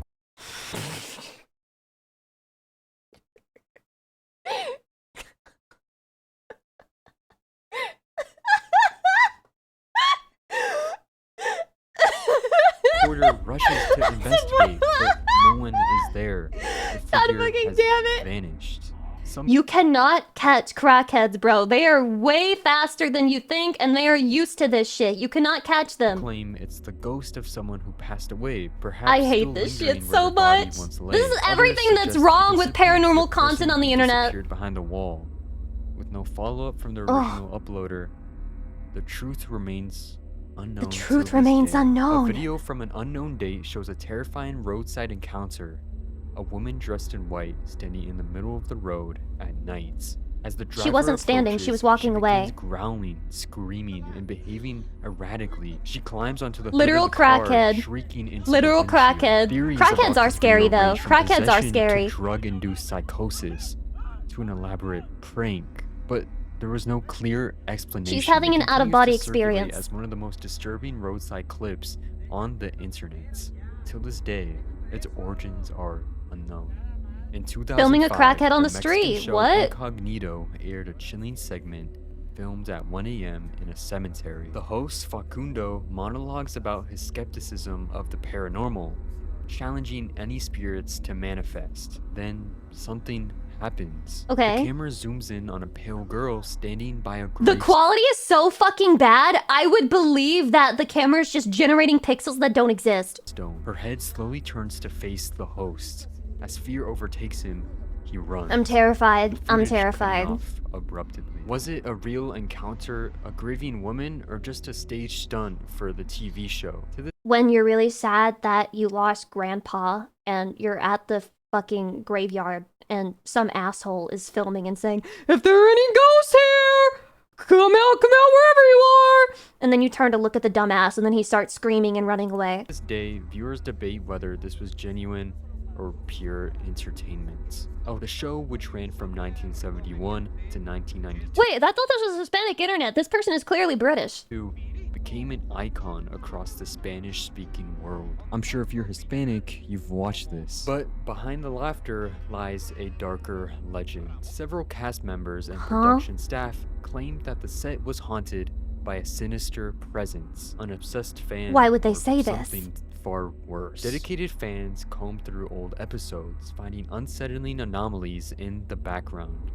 Dark figures, unexplained movements. Though some dismiss these as camera errors, the Oh original my testimonies of the god. cast There's fueled no rumors fucking that way, something man. unexplainable haunted People the are set. To this day, desperate. El Chavo continues to air in harmony with over 91 million viewers worldwide. And the city of Chihuahua, Mexico, stands one of the most famous and chilling mannequins in the world. La Pascualita. She's a little Displayed in the creepy. window of a bridal shop since 1930, this mannequin She got that is rumored to uncanny be valley the shit perfectly going on. preserved corpse of the original shop owner's daughter, who tragically died on her Oh, that's,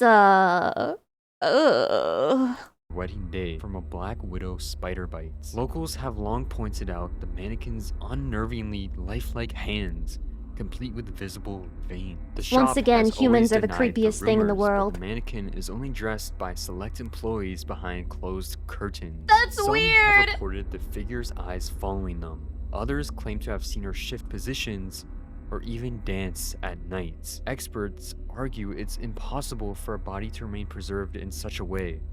But This is the believers only one remain that's slightly convinced creepy to me she's not so just a far. mannequin, she's something far more disturbing. Videos of religious statues appearing to move as if they were alive. Several clips show statues slowly turning their heads or subtly shifting their hands. Actions that defy their lifeless That's an nature. animatronic. Some skeptics offer Like in possible Disney. explanations. Vibrations from traffic or construction, the natural expansion and contraction of materials in heat or cold, or even optical illusions caused by flickering lights. And while these are logical answers, countless first-hand accounts tell a Anyone ever saw moving statues with their own eyes? far stranger story. One Reddit Posted user in shared a Catholicism, eerie that's rumor. There crazy. was a statue of Mary in the courtyard that was rapidly changing eye colors.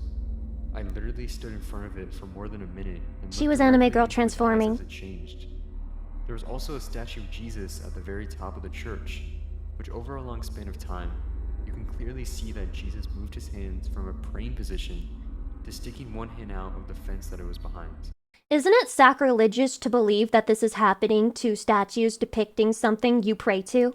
Another user chimed in, claiming they had witnessed a statue subtly shifting its position or expression. Now, whether these videos are real or not, it's impossible to say. Many of them have no clear origin, no solid evidence, and no follow-up. All that's Five left nights is at the eerie Catholic footage, Church. anonymous testimonies, and the lingering question That's terrifying, of whether but some for a very places and the specific type objects of within them individual and age range. might just be alive in some ways we can't fully understand. The Hispanic internet is also home to some disturbing viral TikTok videos that have left viewers debating their authenticity for months. One such video was I uploaded can't to believe TikTok people believe on this November shit! 11th, 2022 by user I'm a little bit of a skeptic myself, Chatty. In this clip, the man records a window from across his house late at night. Through the darkness, you can clearly see a white-dressed figure walking past Where? the window. The man puts Where? text on screen that he's scared. Yeah, it looks After like a the figure person. vanishes. The video ends abruptly. Looks like a TikTok fucking comments are person. filled with users Oh my convinced that this was a genuine ghost god! caught on camera. To be fair, it could have easily been a friend or family member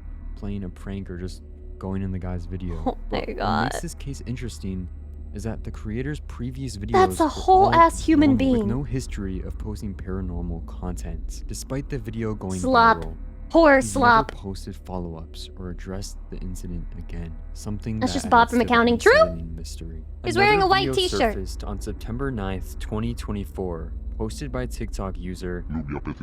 In the video, a What? woman is Why does he casually have it read off recording like inside that? a convenience store in Mexico when she notices something strange. A small figure appears to hide behind a pillar near the store's refrigerator. Some viewers You're gonna were quick piss to me label off the if you figure zoom in as and a it tries to child jump ghost, scare while me. others Oh! believe it could have easily been her own child. That's a The woman toddler. claimed the event took place at 3 a.m., adding a classic witching hour atmosphere Real question, how do they know that something's about to move from behind the pillar to just conveniently be filming at the time? to the sighting. Personally, this one feels less That's convincing. literally a The user child! has no track That's record of literally just a posting fucking paranormal child! content, Oh and my since god, she that's has a fucking child, The most dude! logical explanation is that was simply her child No and she did this shit! for a TikTok. Still, the internet ran wild with speculations. I and like many can't. clips People want to believe in supernatural so bad. They want to Another believe so unsettling bad. clip appeared on May 2nd, 2022. Okay, okay. Lock Uploaded in, by lock in. TikTok user. In the video, a man is seen recording a mirror when suddenly a dark figure appears in the background. The lights in the room They don't seem even to try. flicker or go dark. They don't and even there's a sense of try. dread as the figure rushes forward. This video in Hispanic particular internet, I carries a expected better. uniquely chilling I expected atmosphere. better. The sheer panic of seeing something run towards you from the darkness feels Mm-mm. instinctively terrifying. However, unlike the previous posts, after this video went viral on the Hispanic web, the creator began posting more horror-based content, which Hey, watch X Person's Top 10 if you want to see less fake shit. I have no idea what to tell you. I think it's all fake. for many diminished the But at least some fakes are much better than others. sense of realism. While some viewers still insist that this video and his others are real and authentic, it's more likely that this was an early entry into an ongoing ARG.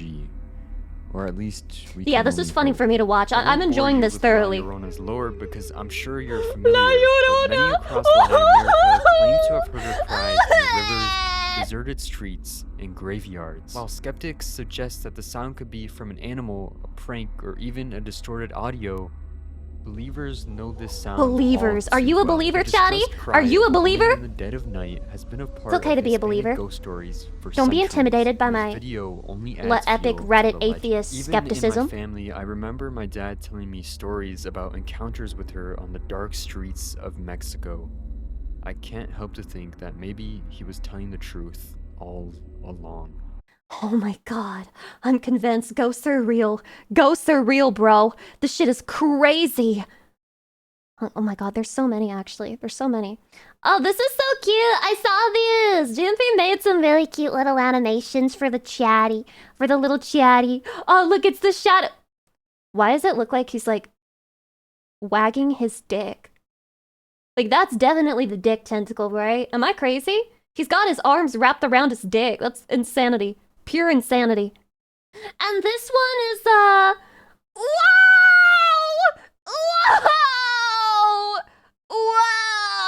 Whoa! Whoa!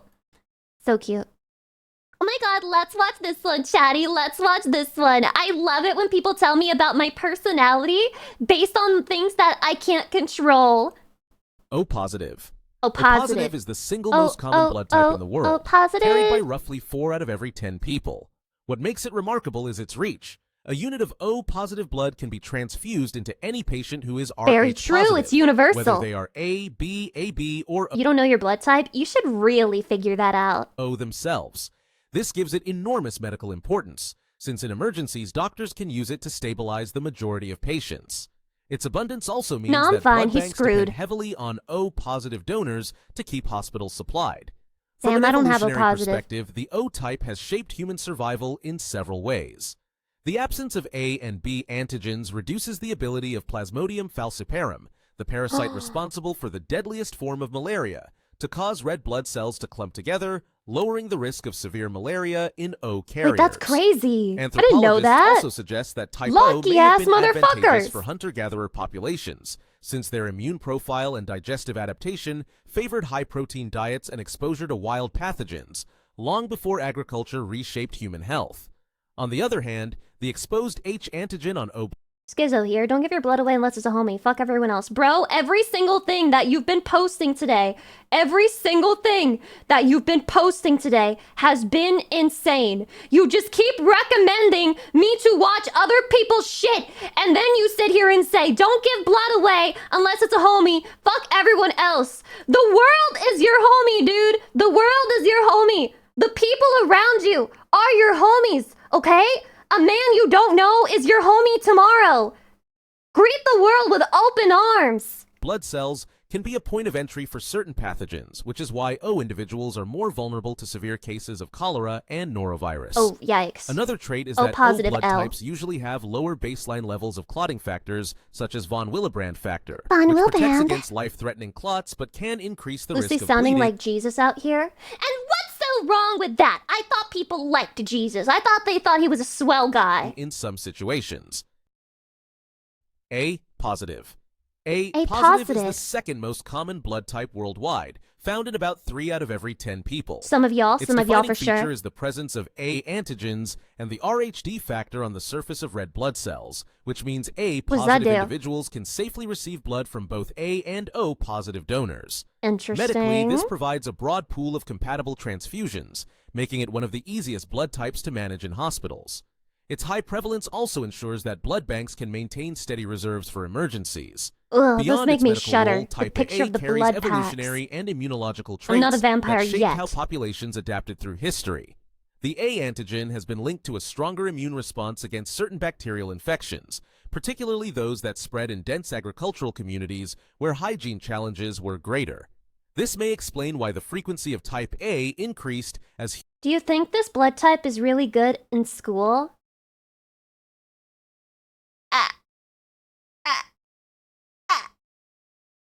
humans transitioned from hunter-gatherer societies to settled farming civilizations. However, the same antigen that Ion provides Latch, these welcome. defenses has also been associated with Underrated. higher risks True. of clotting disorders Every single joke and I make certain underrated as fuck. cardiovascular conditions, showing how evolution balances advantage with vulnerability. B positive. B positive blood Chatty, is this carried one's by me, about which 1 is really ironic because I have depression, XD, but B positive. in 10 people, making it less common than both O and A types, but still Uh-huh. significant in the global I'm population. significant. It is defined by the presence of B significant. antigens on red blood cells along with the RHD factor. Whatever in that transfusions, means. B positive individuals can safely receive blood from B positive, B negative, O positive, Wait, and why O B negative negative? donors, giving them a moderate range of compatibility. Because of its lower frequency, however, maintaining adequate supplies of B Should I positive donate? blood Should I requires donate? more targeted donation drives compared to O and A types. From an evolutionary perspective, type B shows a fascinating distribution pattern. It is particularly concentrated Maybe in I'll parts of donate, Asia and but the I'm Middle scared of East, needles. suggesting that ancient population movements and selective pressures allowed it to spread unevenly across the globe.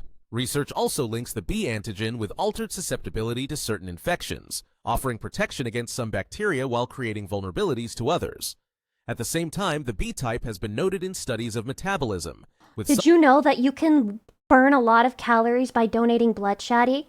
Easy, get skinny, fast hack. some evidence pointing toward differences in how carbohydrates and fats are processed.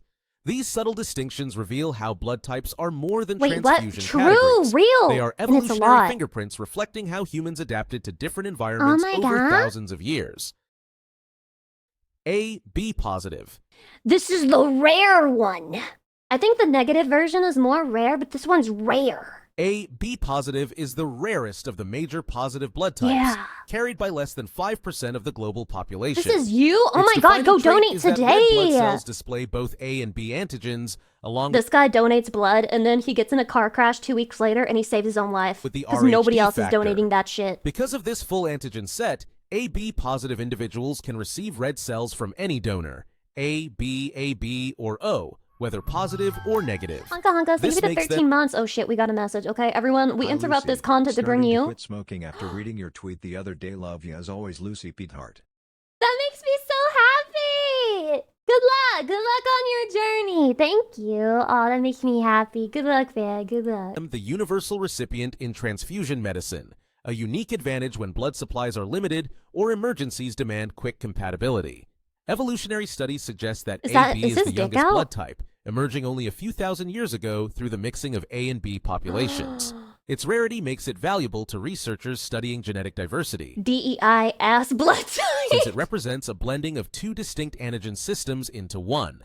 The same antigens that provide broad transfusion compatibility, however, are linked with trade-offs. Type A, B individuals show higher susceptibility to certain clotting and vascular conditions compared to O types.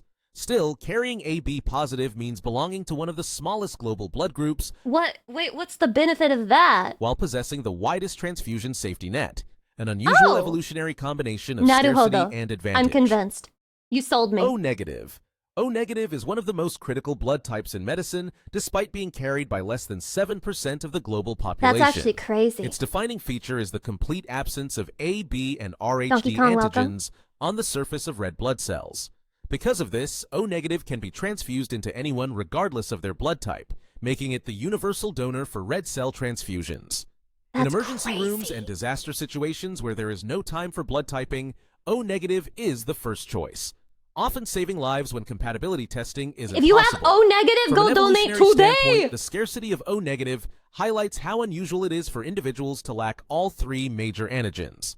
You're O negative, go, run! Risks of dangerous immune reactions. Why would you put this in here? That's scarier than the whole Hispanic video. Transfusions, but it also comes with vulnerabilities. O types in general are more prone to severe cholera and norovirus infections due to the exposed H antigen. And without the RHD factor, O negative mothers must be closely monitored in pregnancy to prevent hemolytic disease of the newborn. Still, its unmatched medical utility makes Wait, why did we have the autism puzzle piece negative right there? carriers disproportionately important to global blood supply, granting them an evolutionary legacy as silent protectors in every health system. A negative. A minus. A negative is one of the rarer blood types. This one's had to be a disappointment to your Asian parents. I'm sorry, I'll stop streaming soon. Present in less than 2% of the global population. Its red blood cells carry the A antigen but lack the RHD factor, which limits compatibility in transfusion. A negative individuals can safely receive blood from A negative and O negative Damn, that's a donors low only, pool. making their donor pool relatively small. Yikes! In clinical practice, this scarcity makes every donation of A negative blood especially valuable, as it may be the only safe If you're option A negative, go now. From an evolutionary learning so perspective, much. the A antigen has been associated with stronger immune defenses against certain bacterial infections, a possible advantage in ancient farming societies where crowded living increased disease exposure. However, the absence of the RHD factor adds a complication in pregnancy. If an A-negative mother carries an Rh-positive child, her immune system can produce antibodies that endanger the baby's red blood cells. Modern medicine controls this risk with preventive treatment. That's but in crazy. earlier eras, it likely influenced survival and Jesus! reproduction. The combination of rarity, immune strength, and reproductive challenges makes A-negative a blood type with both hidden protections and delicate vulnerabilities. B-negative. B-negative is one of the rarest blood types, found in only about 1% of the global population. It is defined by the presence of B antigens on red blood cells, but the absence of the RHD factor. Because of this configuration, B-negative individuals can only safely receive blood from B-negative or O-negative donors, making their transfusion options very limited. In hospitals, this scarcity means that B-negative donations are carefully managed and considered high priority for patients who rely on them.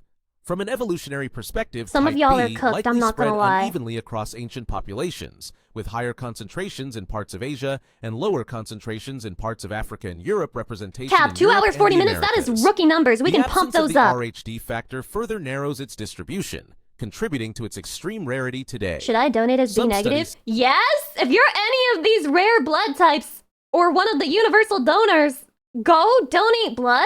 Suggests that B carriers may show altered responses to certain bacterial and viral infections compared to other groups. Mods, we're gonna have to ban the Pepe guy. He's been reflecting watching subtle 0 evolutionary seconds. trade-offs in immunity. As a Mr. result, Afton, thank you for B-negative the tier 2 3 individuals months. I stand appreciate out it. not only for their scarcity, but also for carrying one of the most selectively distributed antigen profiles in human history. What does that mean? AB negative. He didn't even clarify. AB negative is the rarest of the 8 main blood types, carried by less than 0.5% of the global population. It's over. Its red blood cells display It's both over. A and B AB antigens, negative here? but You're lack lying. the RHD There's no way. factor, a combination that makes it extremely uncommon. In transfusion medicine, There's AB no negative way. plasma is particularly valuable because it can be given to patients of any blood type, making it a universal plasma donor. However, AB negative red cells are highly restricted in availability, and patients with this type can only receive blood from AB negative, A negative, B negative, or O negative it's not donors. that bad. From an evolutionary perspective, AB itself is the youngest blood type, thought to have arisen only a few thousand years ago from the mixing of A and B populations. The additional absence of RHD makes AB negative even more exceptional, turning it into a genetic outlier across human populations. This rarity highlights both the diversity and fragility of blood type inheritance. AB negative carriers represent a small fraction of humanity, yet hold uniquely important plasma for transfusion medicine. Wait.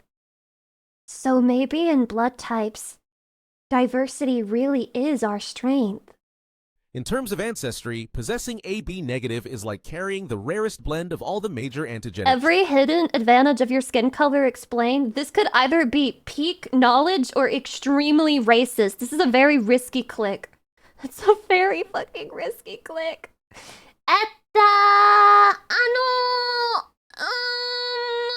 Chatty, you should watch it, and then if it's good, you should put it up for me to react to. Ulu. Michael Moschen performs the triangle. What the fuck does that mean? This has millions of views, by the way. Wait, is this gonna confuse the hell out of me?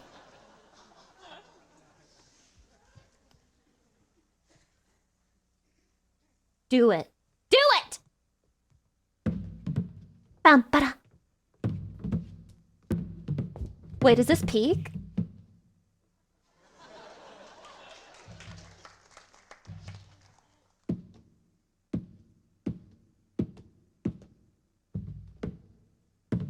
The audience laugh track is so good. Timed so well. Was that worth laughing at? I'm more impressed than humored.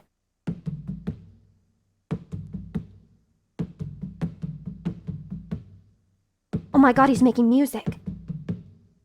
That's the sound that the drum makes. Ba-na-na-na-na, ba-na-na-na-na, ba-na-na-na-na-na-na-na-na-na-na-na, na-na-na-na-na-na-na-na-na-na-na-na-na-na. Yes, yes, yes. Very polite clapping. And if you're not at work, then you can also golf clap with me.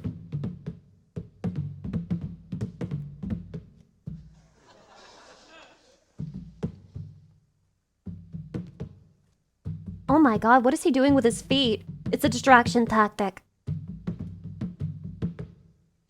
This is just lazy juggling.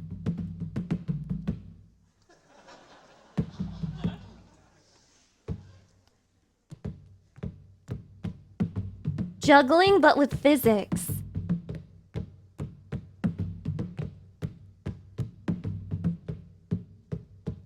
The audience laughed at your joke? I paid them to do that. Oh my god, there's three. Lock in. Don't make a single mistake, or I ban whoever submitted this video. One mistake, it's ogre. Damn, he handles those balls really well. Gecko, thanks for the 30 months, I appreciate it. Blah blah. Yeah. Is this the most arousing thing that a man can do? I feel like a female bird.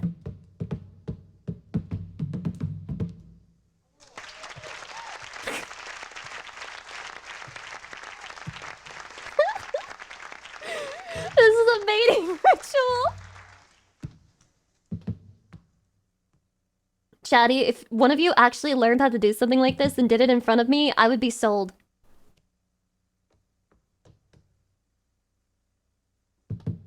Yeah, after the video, he's gonna fuck the audience. I think he's earned a good fuck from the audience, you know? That's why they're clapping. They're like, wow, we're gonna have to fuck this guy. What is he doing? Okay, I'm sure what you're doing is technically impressive, but it's not. No, go back to the other stuff you were doing. I like that more. Wait. What, is he cooking? Is he cooking something? Is he cooking? Foot play? If something is hard to do but doesn't look impressive visually, then it doesn't matter. I mean, okay, it's kind of crazy, but... Lucy, not into guys stepping on balls, got it. Not into CBT, no. Shallow Lucy. You bastard! For screening purposes only. Who the fuck are they screening with this video? Who the fuck are you screening? What? What do you mean?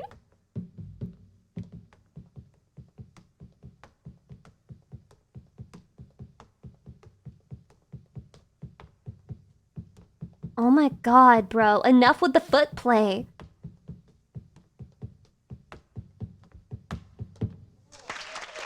Clap, clap, clap, clap, clap, clap, clap.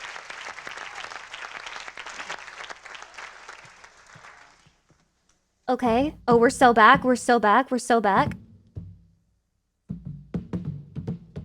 Oh my god. Oh my god. Oh my god.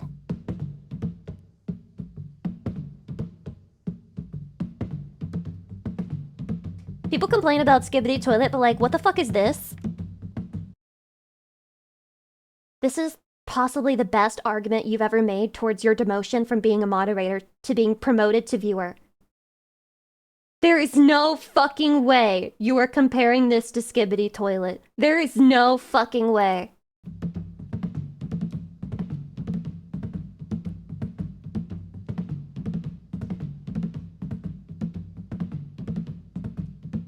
He's talented! You wouldn't know about that, would you?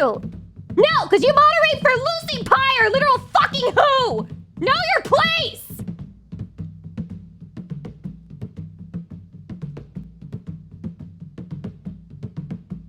My god. Oh my god. Oh my god. He's making shapes and shit. I can see. There's like, he's making triangles. Oh my god, wait, this is Illuminati. It's screening! It's recruiting for the Illuminati! I fucking figured it out! Oh my god, he's recruiting for the Illuminati. Every ball makes a triangle shape. Is that a coincidence? I think not. And the main thing is a triangle. Oh my god. Oh my god. I'm a knower. Holy shit! Nani? The Illuminati. The Illuminati. Literally with a triangle. Oh my god. Actual Illuminati recruiting tactic. Okay, so now we have another scary Japanese story. Okay, I'm so Halloween pilled right now. Tell me the scary story. Kuchisake Onna.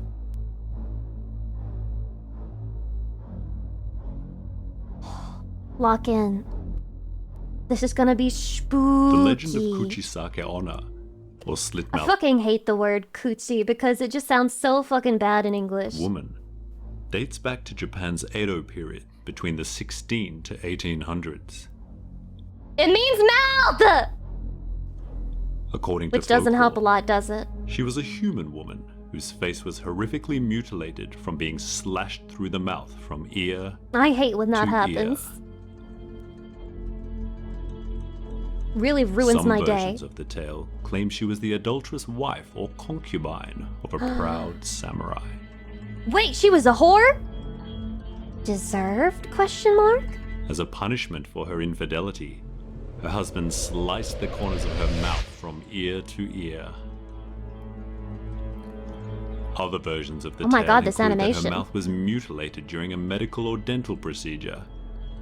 That she was mutilated by a woman Great, who was because jealous of dentists her aren't beauty, scary enough. or that her mouth is filled with numerous sharp teeth. Just like me. Wait, am I the Kuchisake Onna?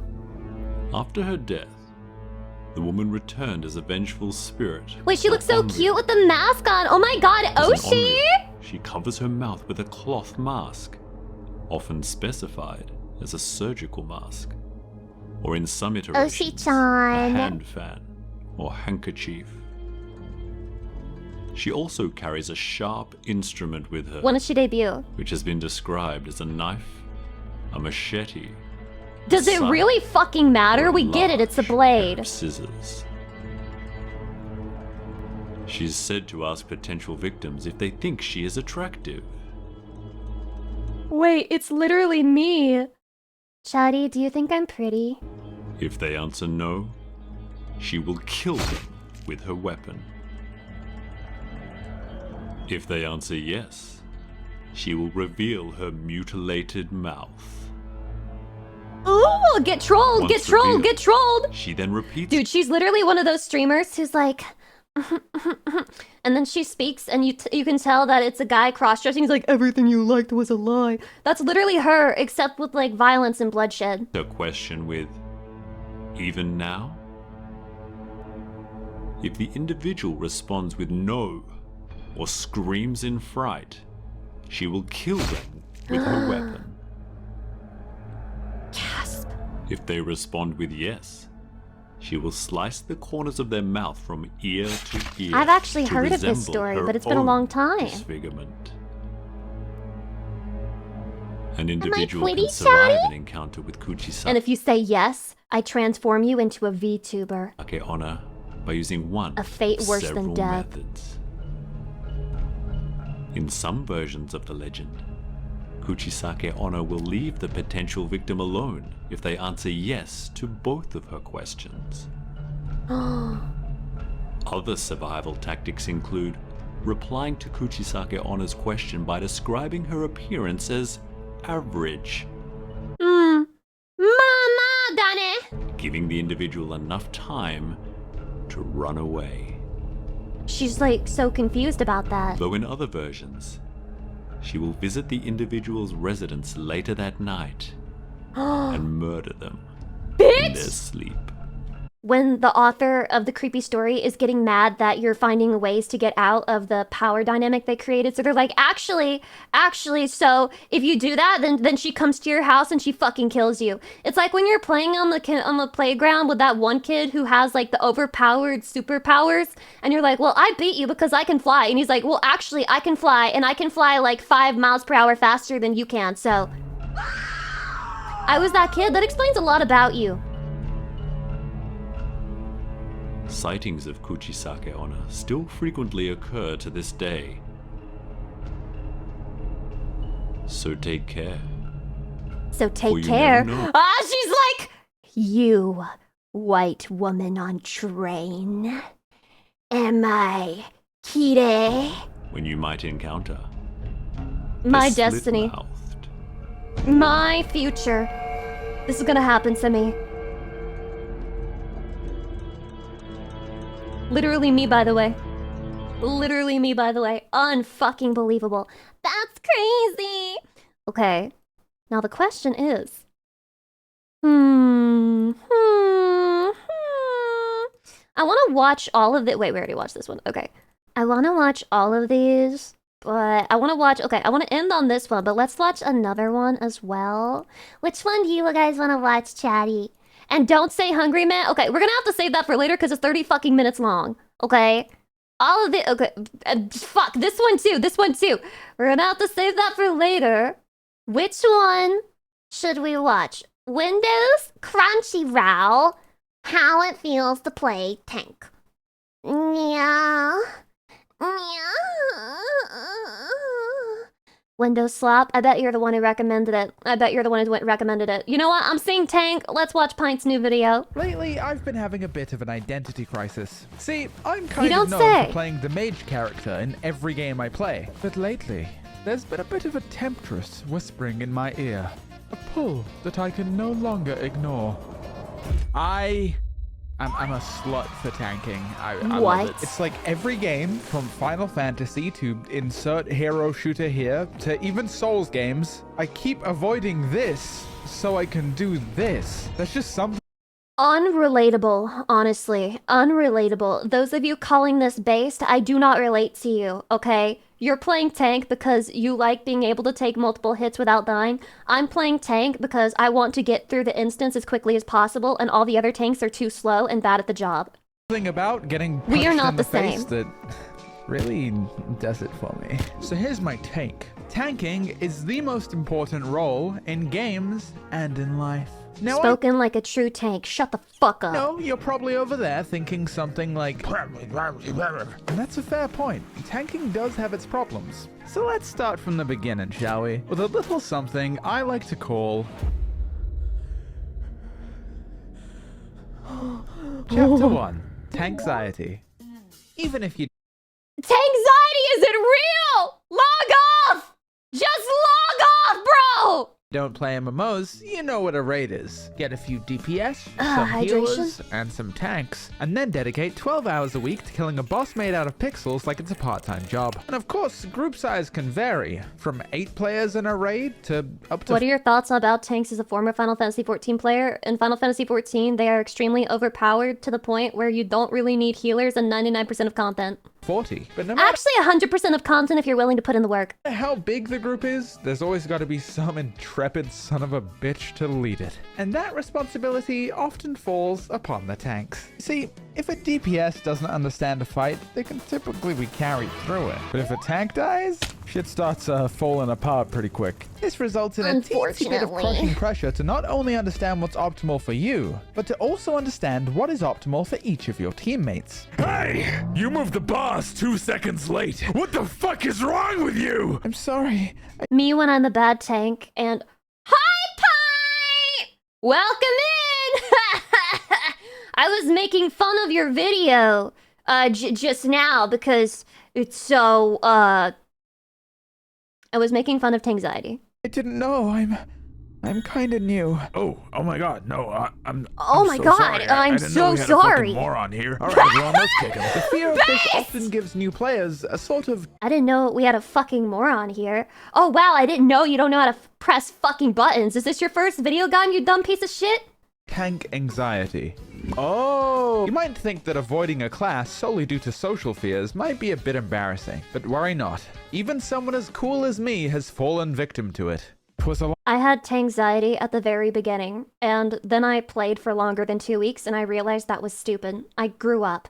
As someone who doesn't go outside, I was able to get rid of my Tankxiety, and you can too. Long time ago, in an old relic of a game, known simply as World of Warcraft. Imagine ever playing World of Warcraft. Years, I'd forgone many groups and raids who Imagine had no literally need for an ever extra playing World of DPS. Warcraft. However, one faithful night, our raid group needed a tank. Normally I'd think, nay, I couldn't possibly live up to the wisdom and knowledge of our current main tank, Bear Grylls. This is But crazy. I What is this showed up model? And I tanked it anyway. And it wasn't because I was suddenly really confident about tanking. I fucking died so much. The reason I showed up is because I knew deep Lame down ass. in my little heart that even if I couldn't tank the fight, I could tank the embarrassment of being bad at the fight. And once I learned that, I can't do that. If I'm bad, I gotta hide in a hole, and then I'm gonna doubt my self-esteem for weeks after the incident. It's happened to me before. I realized I now knew the truth. Have you ever been personally responsible for not 1, not 2, but 3 wipes, and you wanted to wipe yourself down the toilet? Tanking as a whole. Oh, tanking's like actually really fucking easy. That's right, folks. So true in Final Fantasy XIV! So true! Relaxing. Ever since they got rid of aggro management, it is literally just a DPS, except you have to press a defense button. Actually, optional. Optional, if you don't want Rotations. to. Purely and optional clean, content. Petite movesets. Meaning you don't have to concern yourself with fighting to play DPS or doing whatever the fuck this is. Because, like, let's be real. Yeah, what is for that? Like 1 second here, you're not doing all What that. the fuck am I looking Truth at? Is, Oh, is that DPS players Marvel need to be Rivals? really good to get any kind of respect. Spider-Man And, gameplay? I Is get it bad? The fantasy's nice. I'm gonna do the most damage and get the most kills, and everyone will be so bricked up by my gameplay that I'll get my very own Discord kit. No, it's broken as fuck. It's good. Truth He is, deserves DPS it. We are love Spider-Man in usually this house. the least impactful role. But healers and tanks? Whew, those guys are important. Spider-Man's a piece of shit!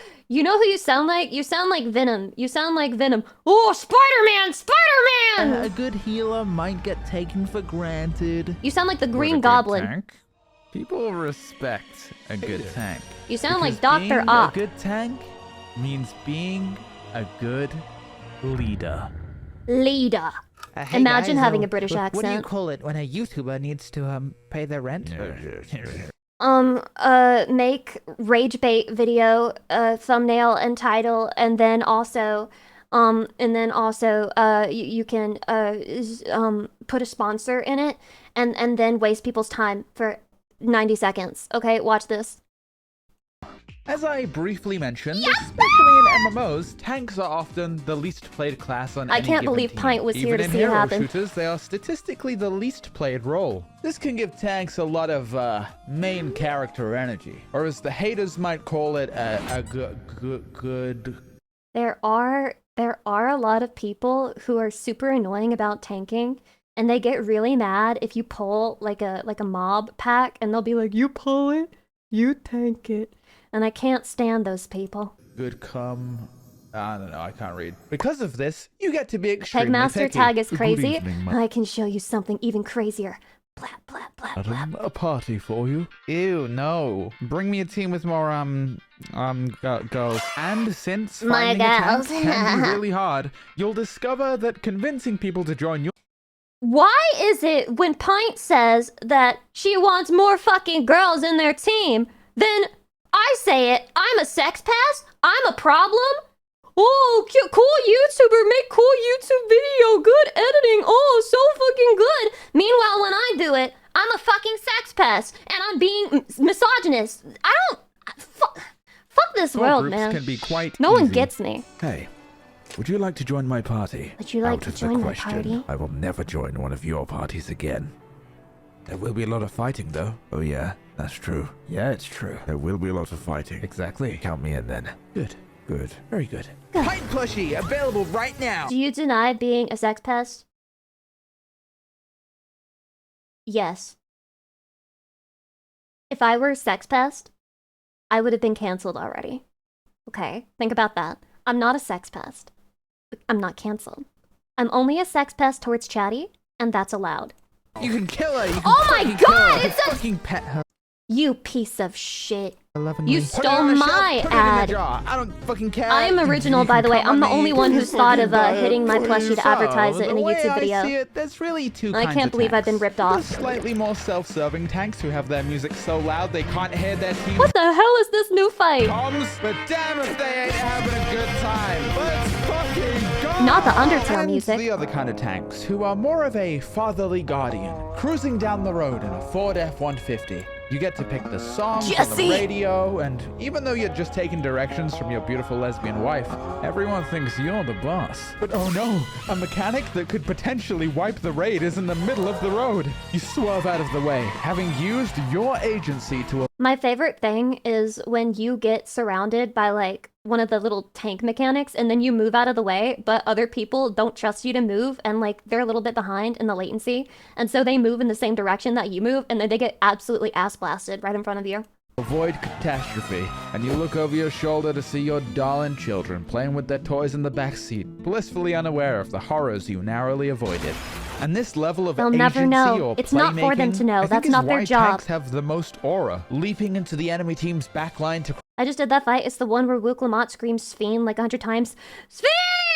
create space and ultimately win the team fight, being the last player alive in a Stop raid it, group, Sphene! managing to kill the boss while everyone lays dead You on the floor. don't have to do Sure, it this! is cool to say cast a big explosion spell, but you know what's cooler? Being the guy who walks out of the rubble unscathed, who's now approaching you rapidly. But Pint, I don't like big hunky guys with armor, so Me I guess tanking either. really just isn't That's why I had a femboy tank. for me. And hey, look, I get your concerns. Not everyone can ooze quite as much alpha energy as I do. But tanking is not confined to such arbitrary forms of expression. The limits of what a tank can be are dictated only by the creator. You mean a male Vieira? Why did you say the same thing twice? So if you're, say, making a character in D&D, or you're a game developer yourself, heed my call. A simple wizard. My favorite class archetype. Nothing tanky about this. Black Mage is dead. This mage Black uses Mage is magic dead. to block attacks. How tanky. An unassuming man. With What is a this, gun. Paladin? That's not Paladin! Or you get someone really buff and you make them naked. Okay, wow. Give me a sec here. I feel like Baldur's Gate fans are genuinely some of the most degenerate people on the planet, and they just get away with it. That's a barbarian. The body's the shield. Epic Chungus. Wow. Imagine. Epic A Chungus! small child, alone in a forest. She's small.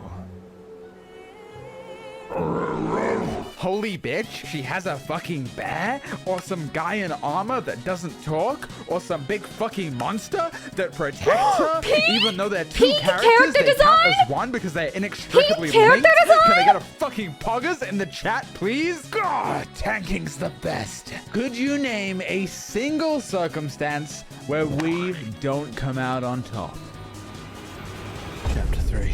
The evil, fucked up darkness dimension where they torture you for all time and you get tortured and they kill you forever. When I first I've wiped my memory of all of that when I left Final Fantasy XIV. I forgot about the evil dark darkness where they torture you for eternity. If tanks are so freaking cool, if they're so important, why is it that nobody plays them? It was only after I'd been tanked. They do play them. They do play them, at least in Final Fantasy XIV. I don't know how bad it is in World of Warcraft and other MMOs that don't matter, but like in Final Fantasy XIV, they do play them. Tanking for a few months, that I finally came to understand the true weight of my burden. The toll that it takes upon your mind. Even if you're good at it, the constant pressure to perform at your best is suffocating. No. My beats per minute are a cool 72 whenever I am playing tank, okay? I could sleep to that shit. Knowing the layout and the meta path through every single dungeon, being the shot caller in raids, the ever-present fact that if you die, it usually results in a wipe, which is pretty— Healer's fault! Healers adjust! Pretty noticeable to the party. They can typically tell when a wipe has occurred usually. So why would I subject myself to that? When has your heart ever beat that slowly? That's what I'm saying. I'm saying that the boringness of Final Fantasy XIV gameplay literally cures me of my tachycardia. No, I could just switch to DPS. Welcome like to the joke! Man. Life could You be easy. just arrived I could at the find myself station! a Discord kitten to duo queue with. Hey, baby girl. Hydration. You like my damage stuff? Yes, I do. You're so cool.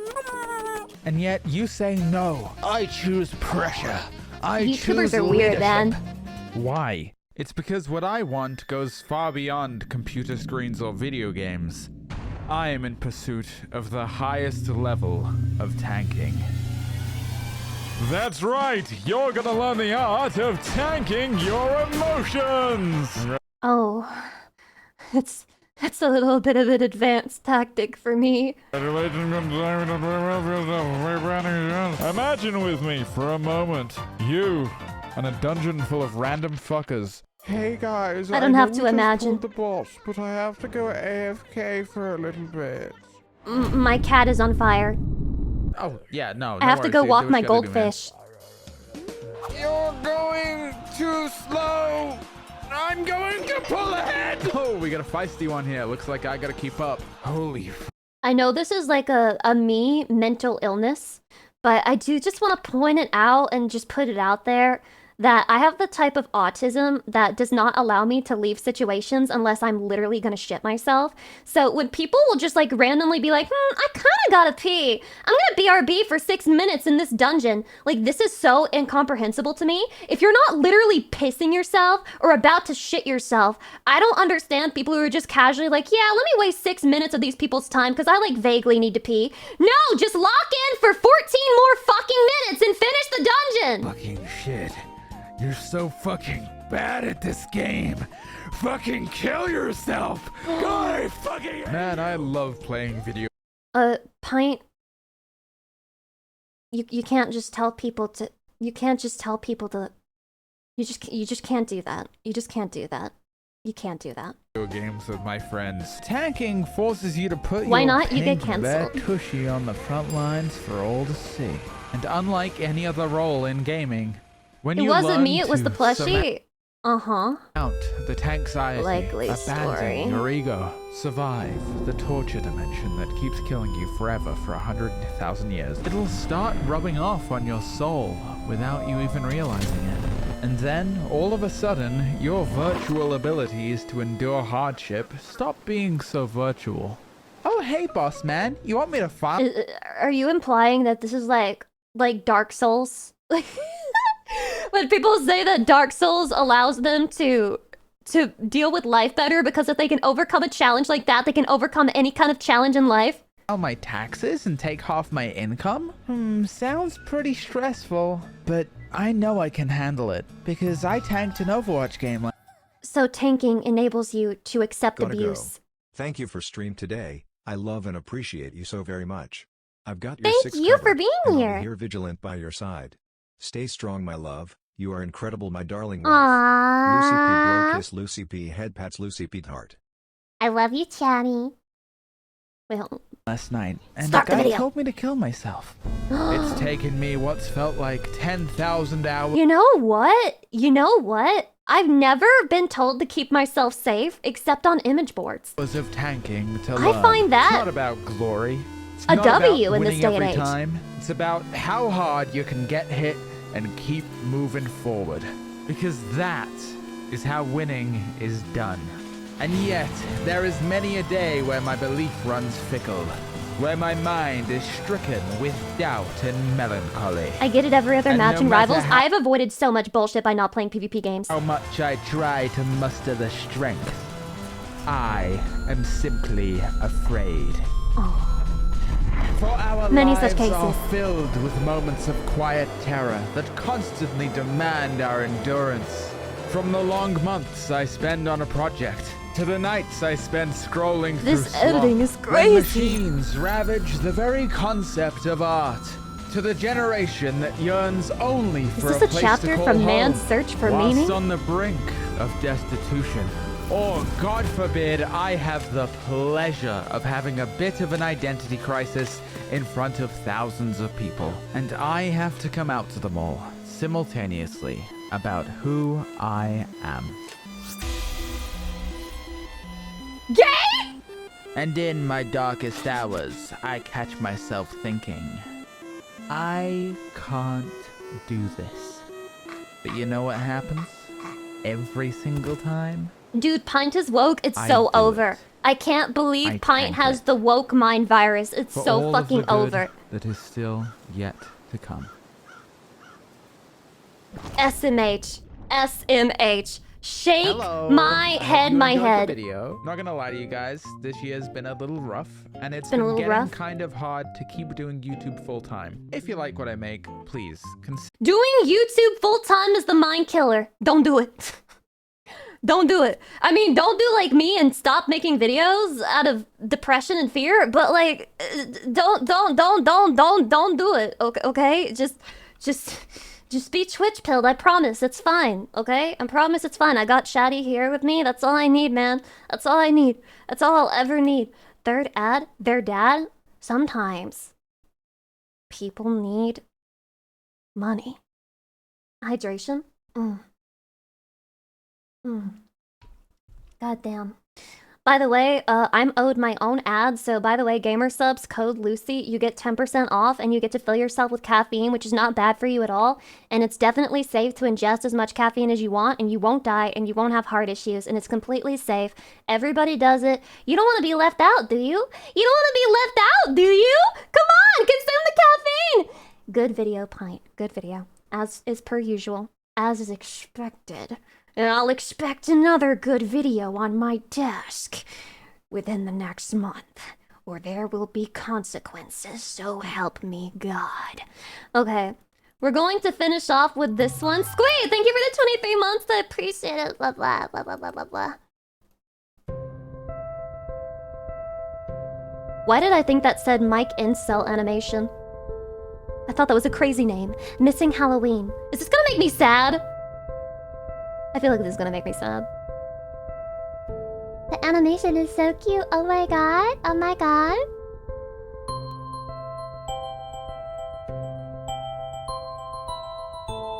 my god, her tits. Her tits! Holy drawing this shit one-handed. Holy fuck. Holy fuck! This is very horny. Already this is horny.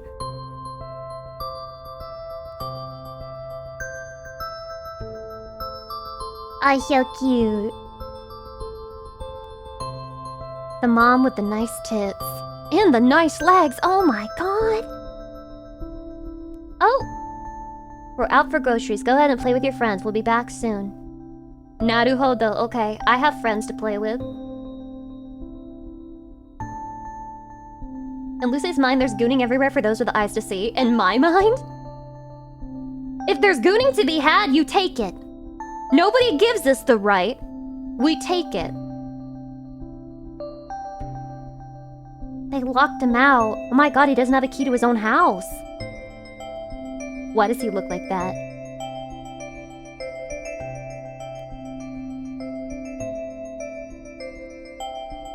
She's not impressed. She's not impressed. She says, your little candy doesn't mean anything to me.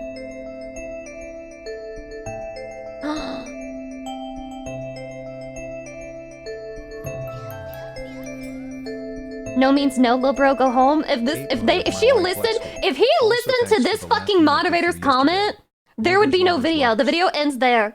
Blue Ghost Texas, thank you for the 8 months. I appreciate it.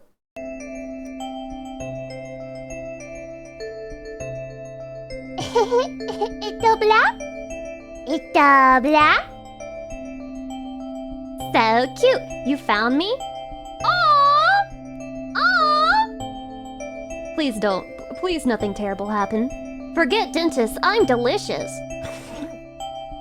This is my sense of humor when you get to the 4-hour mark of the stream. You can tell I'm running on fucking fumes.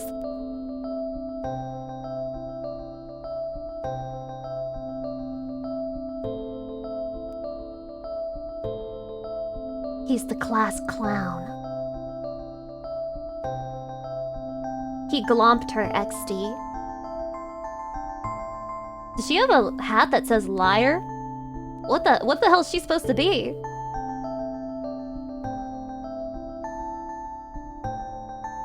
A nurse with a hat that says liar?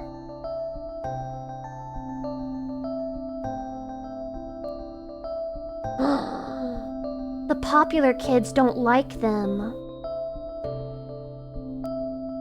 Rejected. Oh wait, when does she debut? That's a cute VTuber outfit. Wait, that's literally me, guys. That's my Halloween costume.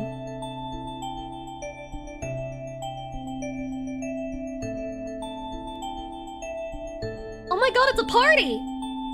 Oh no. Hey! Hey! Hey! Hey! Hey! Hey! You cannot hide that from me! Look at those bouncing tits in the corner! Look at those bouncy tits in the corner! You're trying to tell me, oh, Lucy, think there's gooning everywhere. There is gooning everywhere! Open your fucking eyes, sheeple!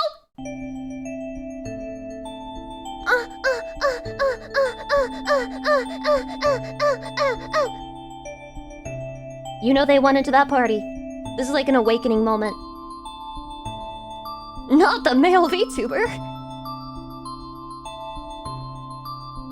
Oh my god, so much candy! Oh, why? Why?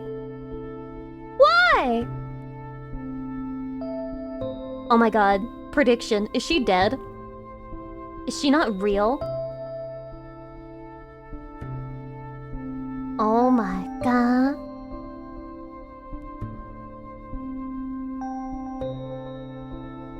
You found me!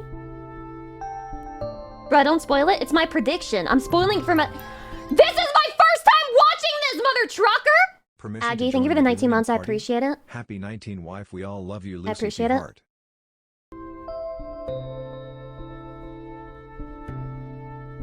So aggro? They're making me aggro. It's your fault. I blame you. Is he? No way! This is so sad. What the fuck? Damn those tits.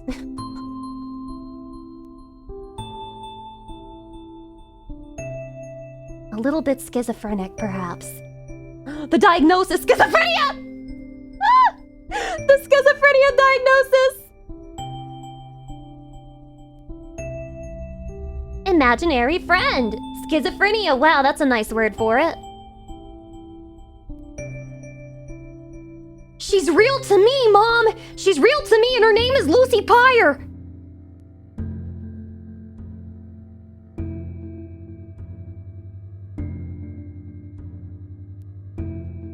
It's ogre.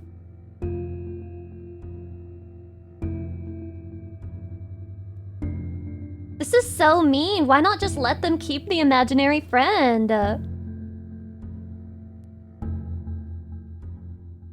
What the heck? What the heck? Oh my god, he's running away from home. She's like, you gotta go back, little bro. I can't provide for a child.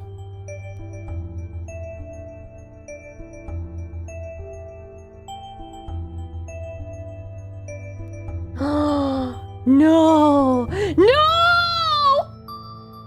Yada! You're trying to kill them! Yada! No. I'm being tricked. No.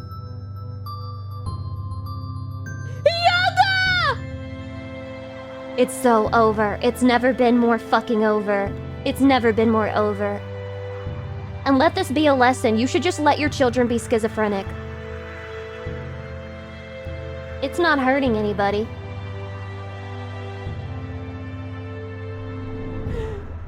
Oh.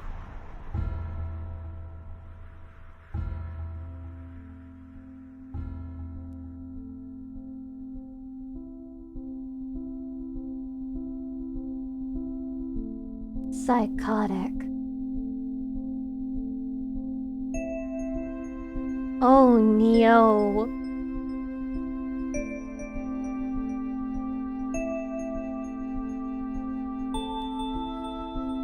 He's fine. Yeah, he's good. Just walk it off. 'Tis merely a flesh wound.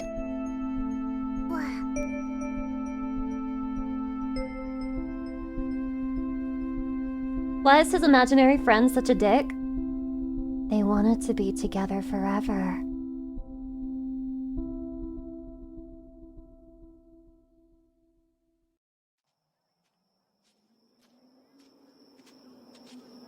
Oh my god. Yep, make sure that the mom's tits remain pointy, perky, beautiful.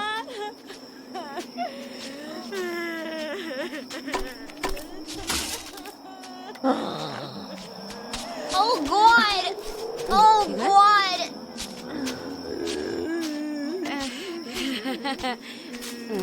I wanna fuck this lady. She's hot.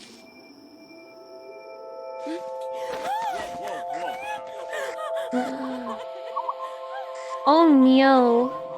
Oh no. Oh no. Jesus!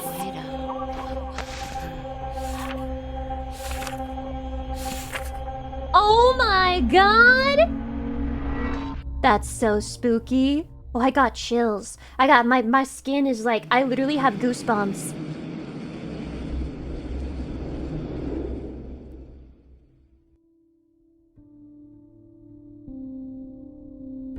Bakana.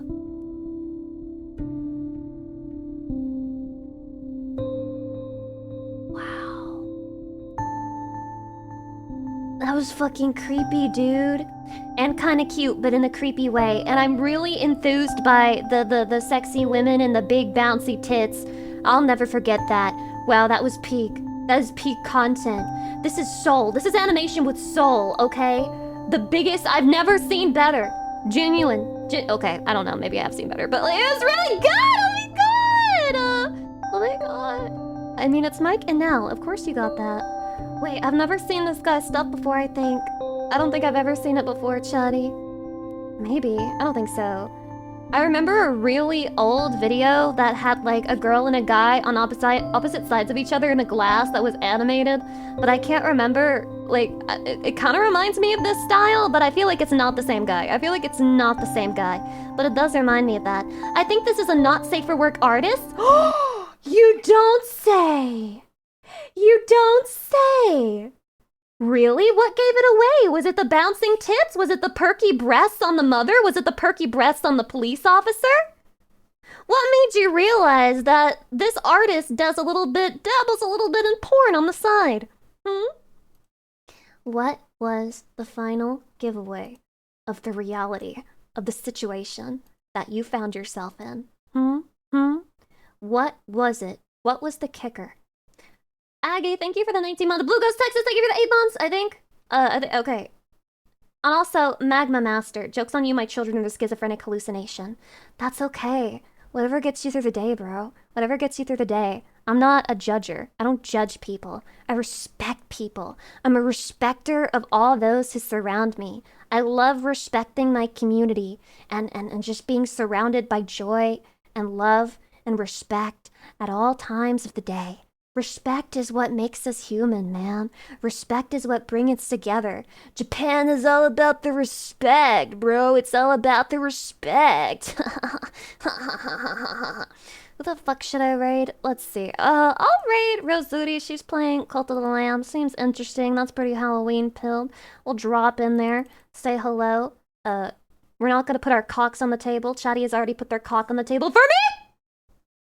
I love it when Chatty puts their dick on the table for me. It's so sweet of them when Chatty does that.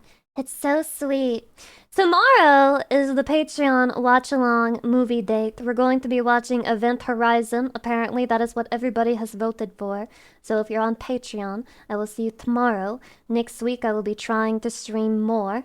I'm going to visit my grandma for Thanksgiving. And so probably Thanksgiving week is all awash. I don't know if I will be able to fit in any streams that week, but we shall wait and see what occurs. Yes. Go spend time with her. I'm going to. Chatty, thank you very much for being here. I appreciate all of you. It's been a rough week for me, I'm not gonna lie, but I cherish every moment that we have together. It makes me feel more normal, and it makes me feel happy just to know that you guys are here and we can relax and spend fun time together and not have to think about the dumb bullshit of the world. Chatty Appreciation Week is every week, every second, every hour, every single day. 365 days of the year. My raid is coming out. I love you very much. I'll see you tomorrow if we're watching the movie together. If not, see you next week. Bye! Bye-bye, Chatty. Bye-bye.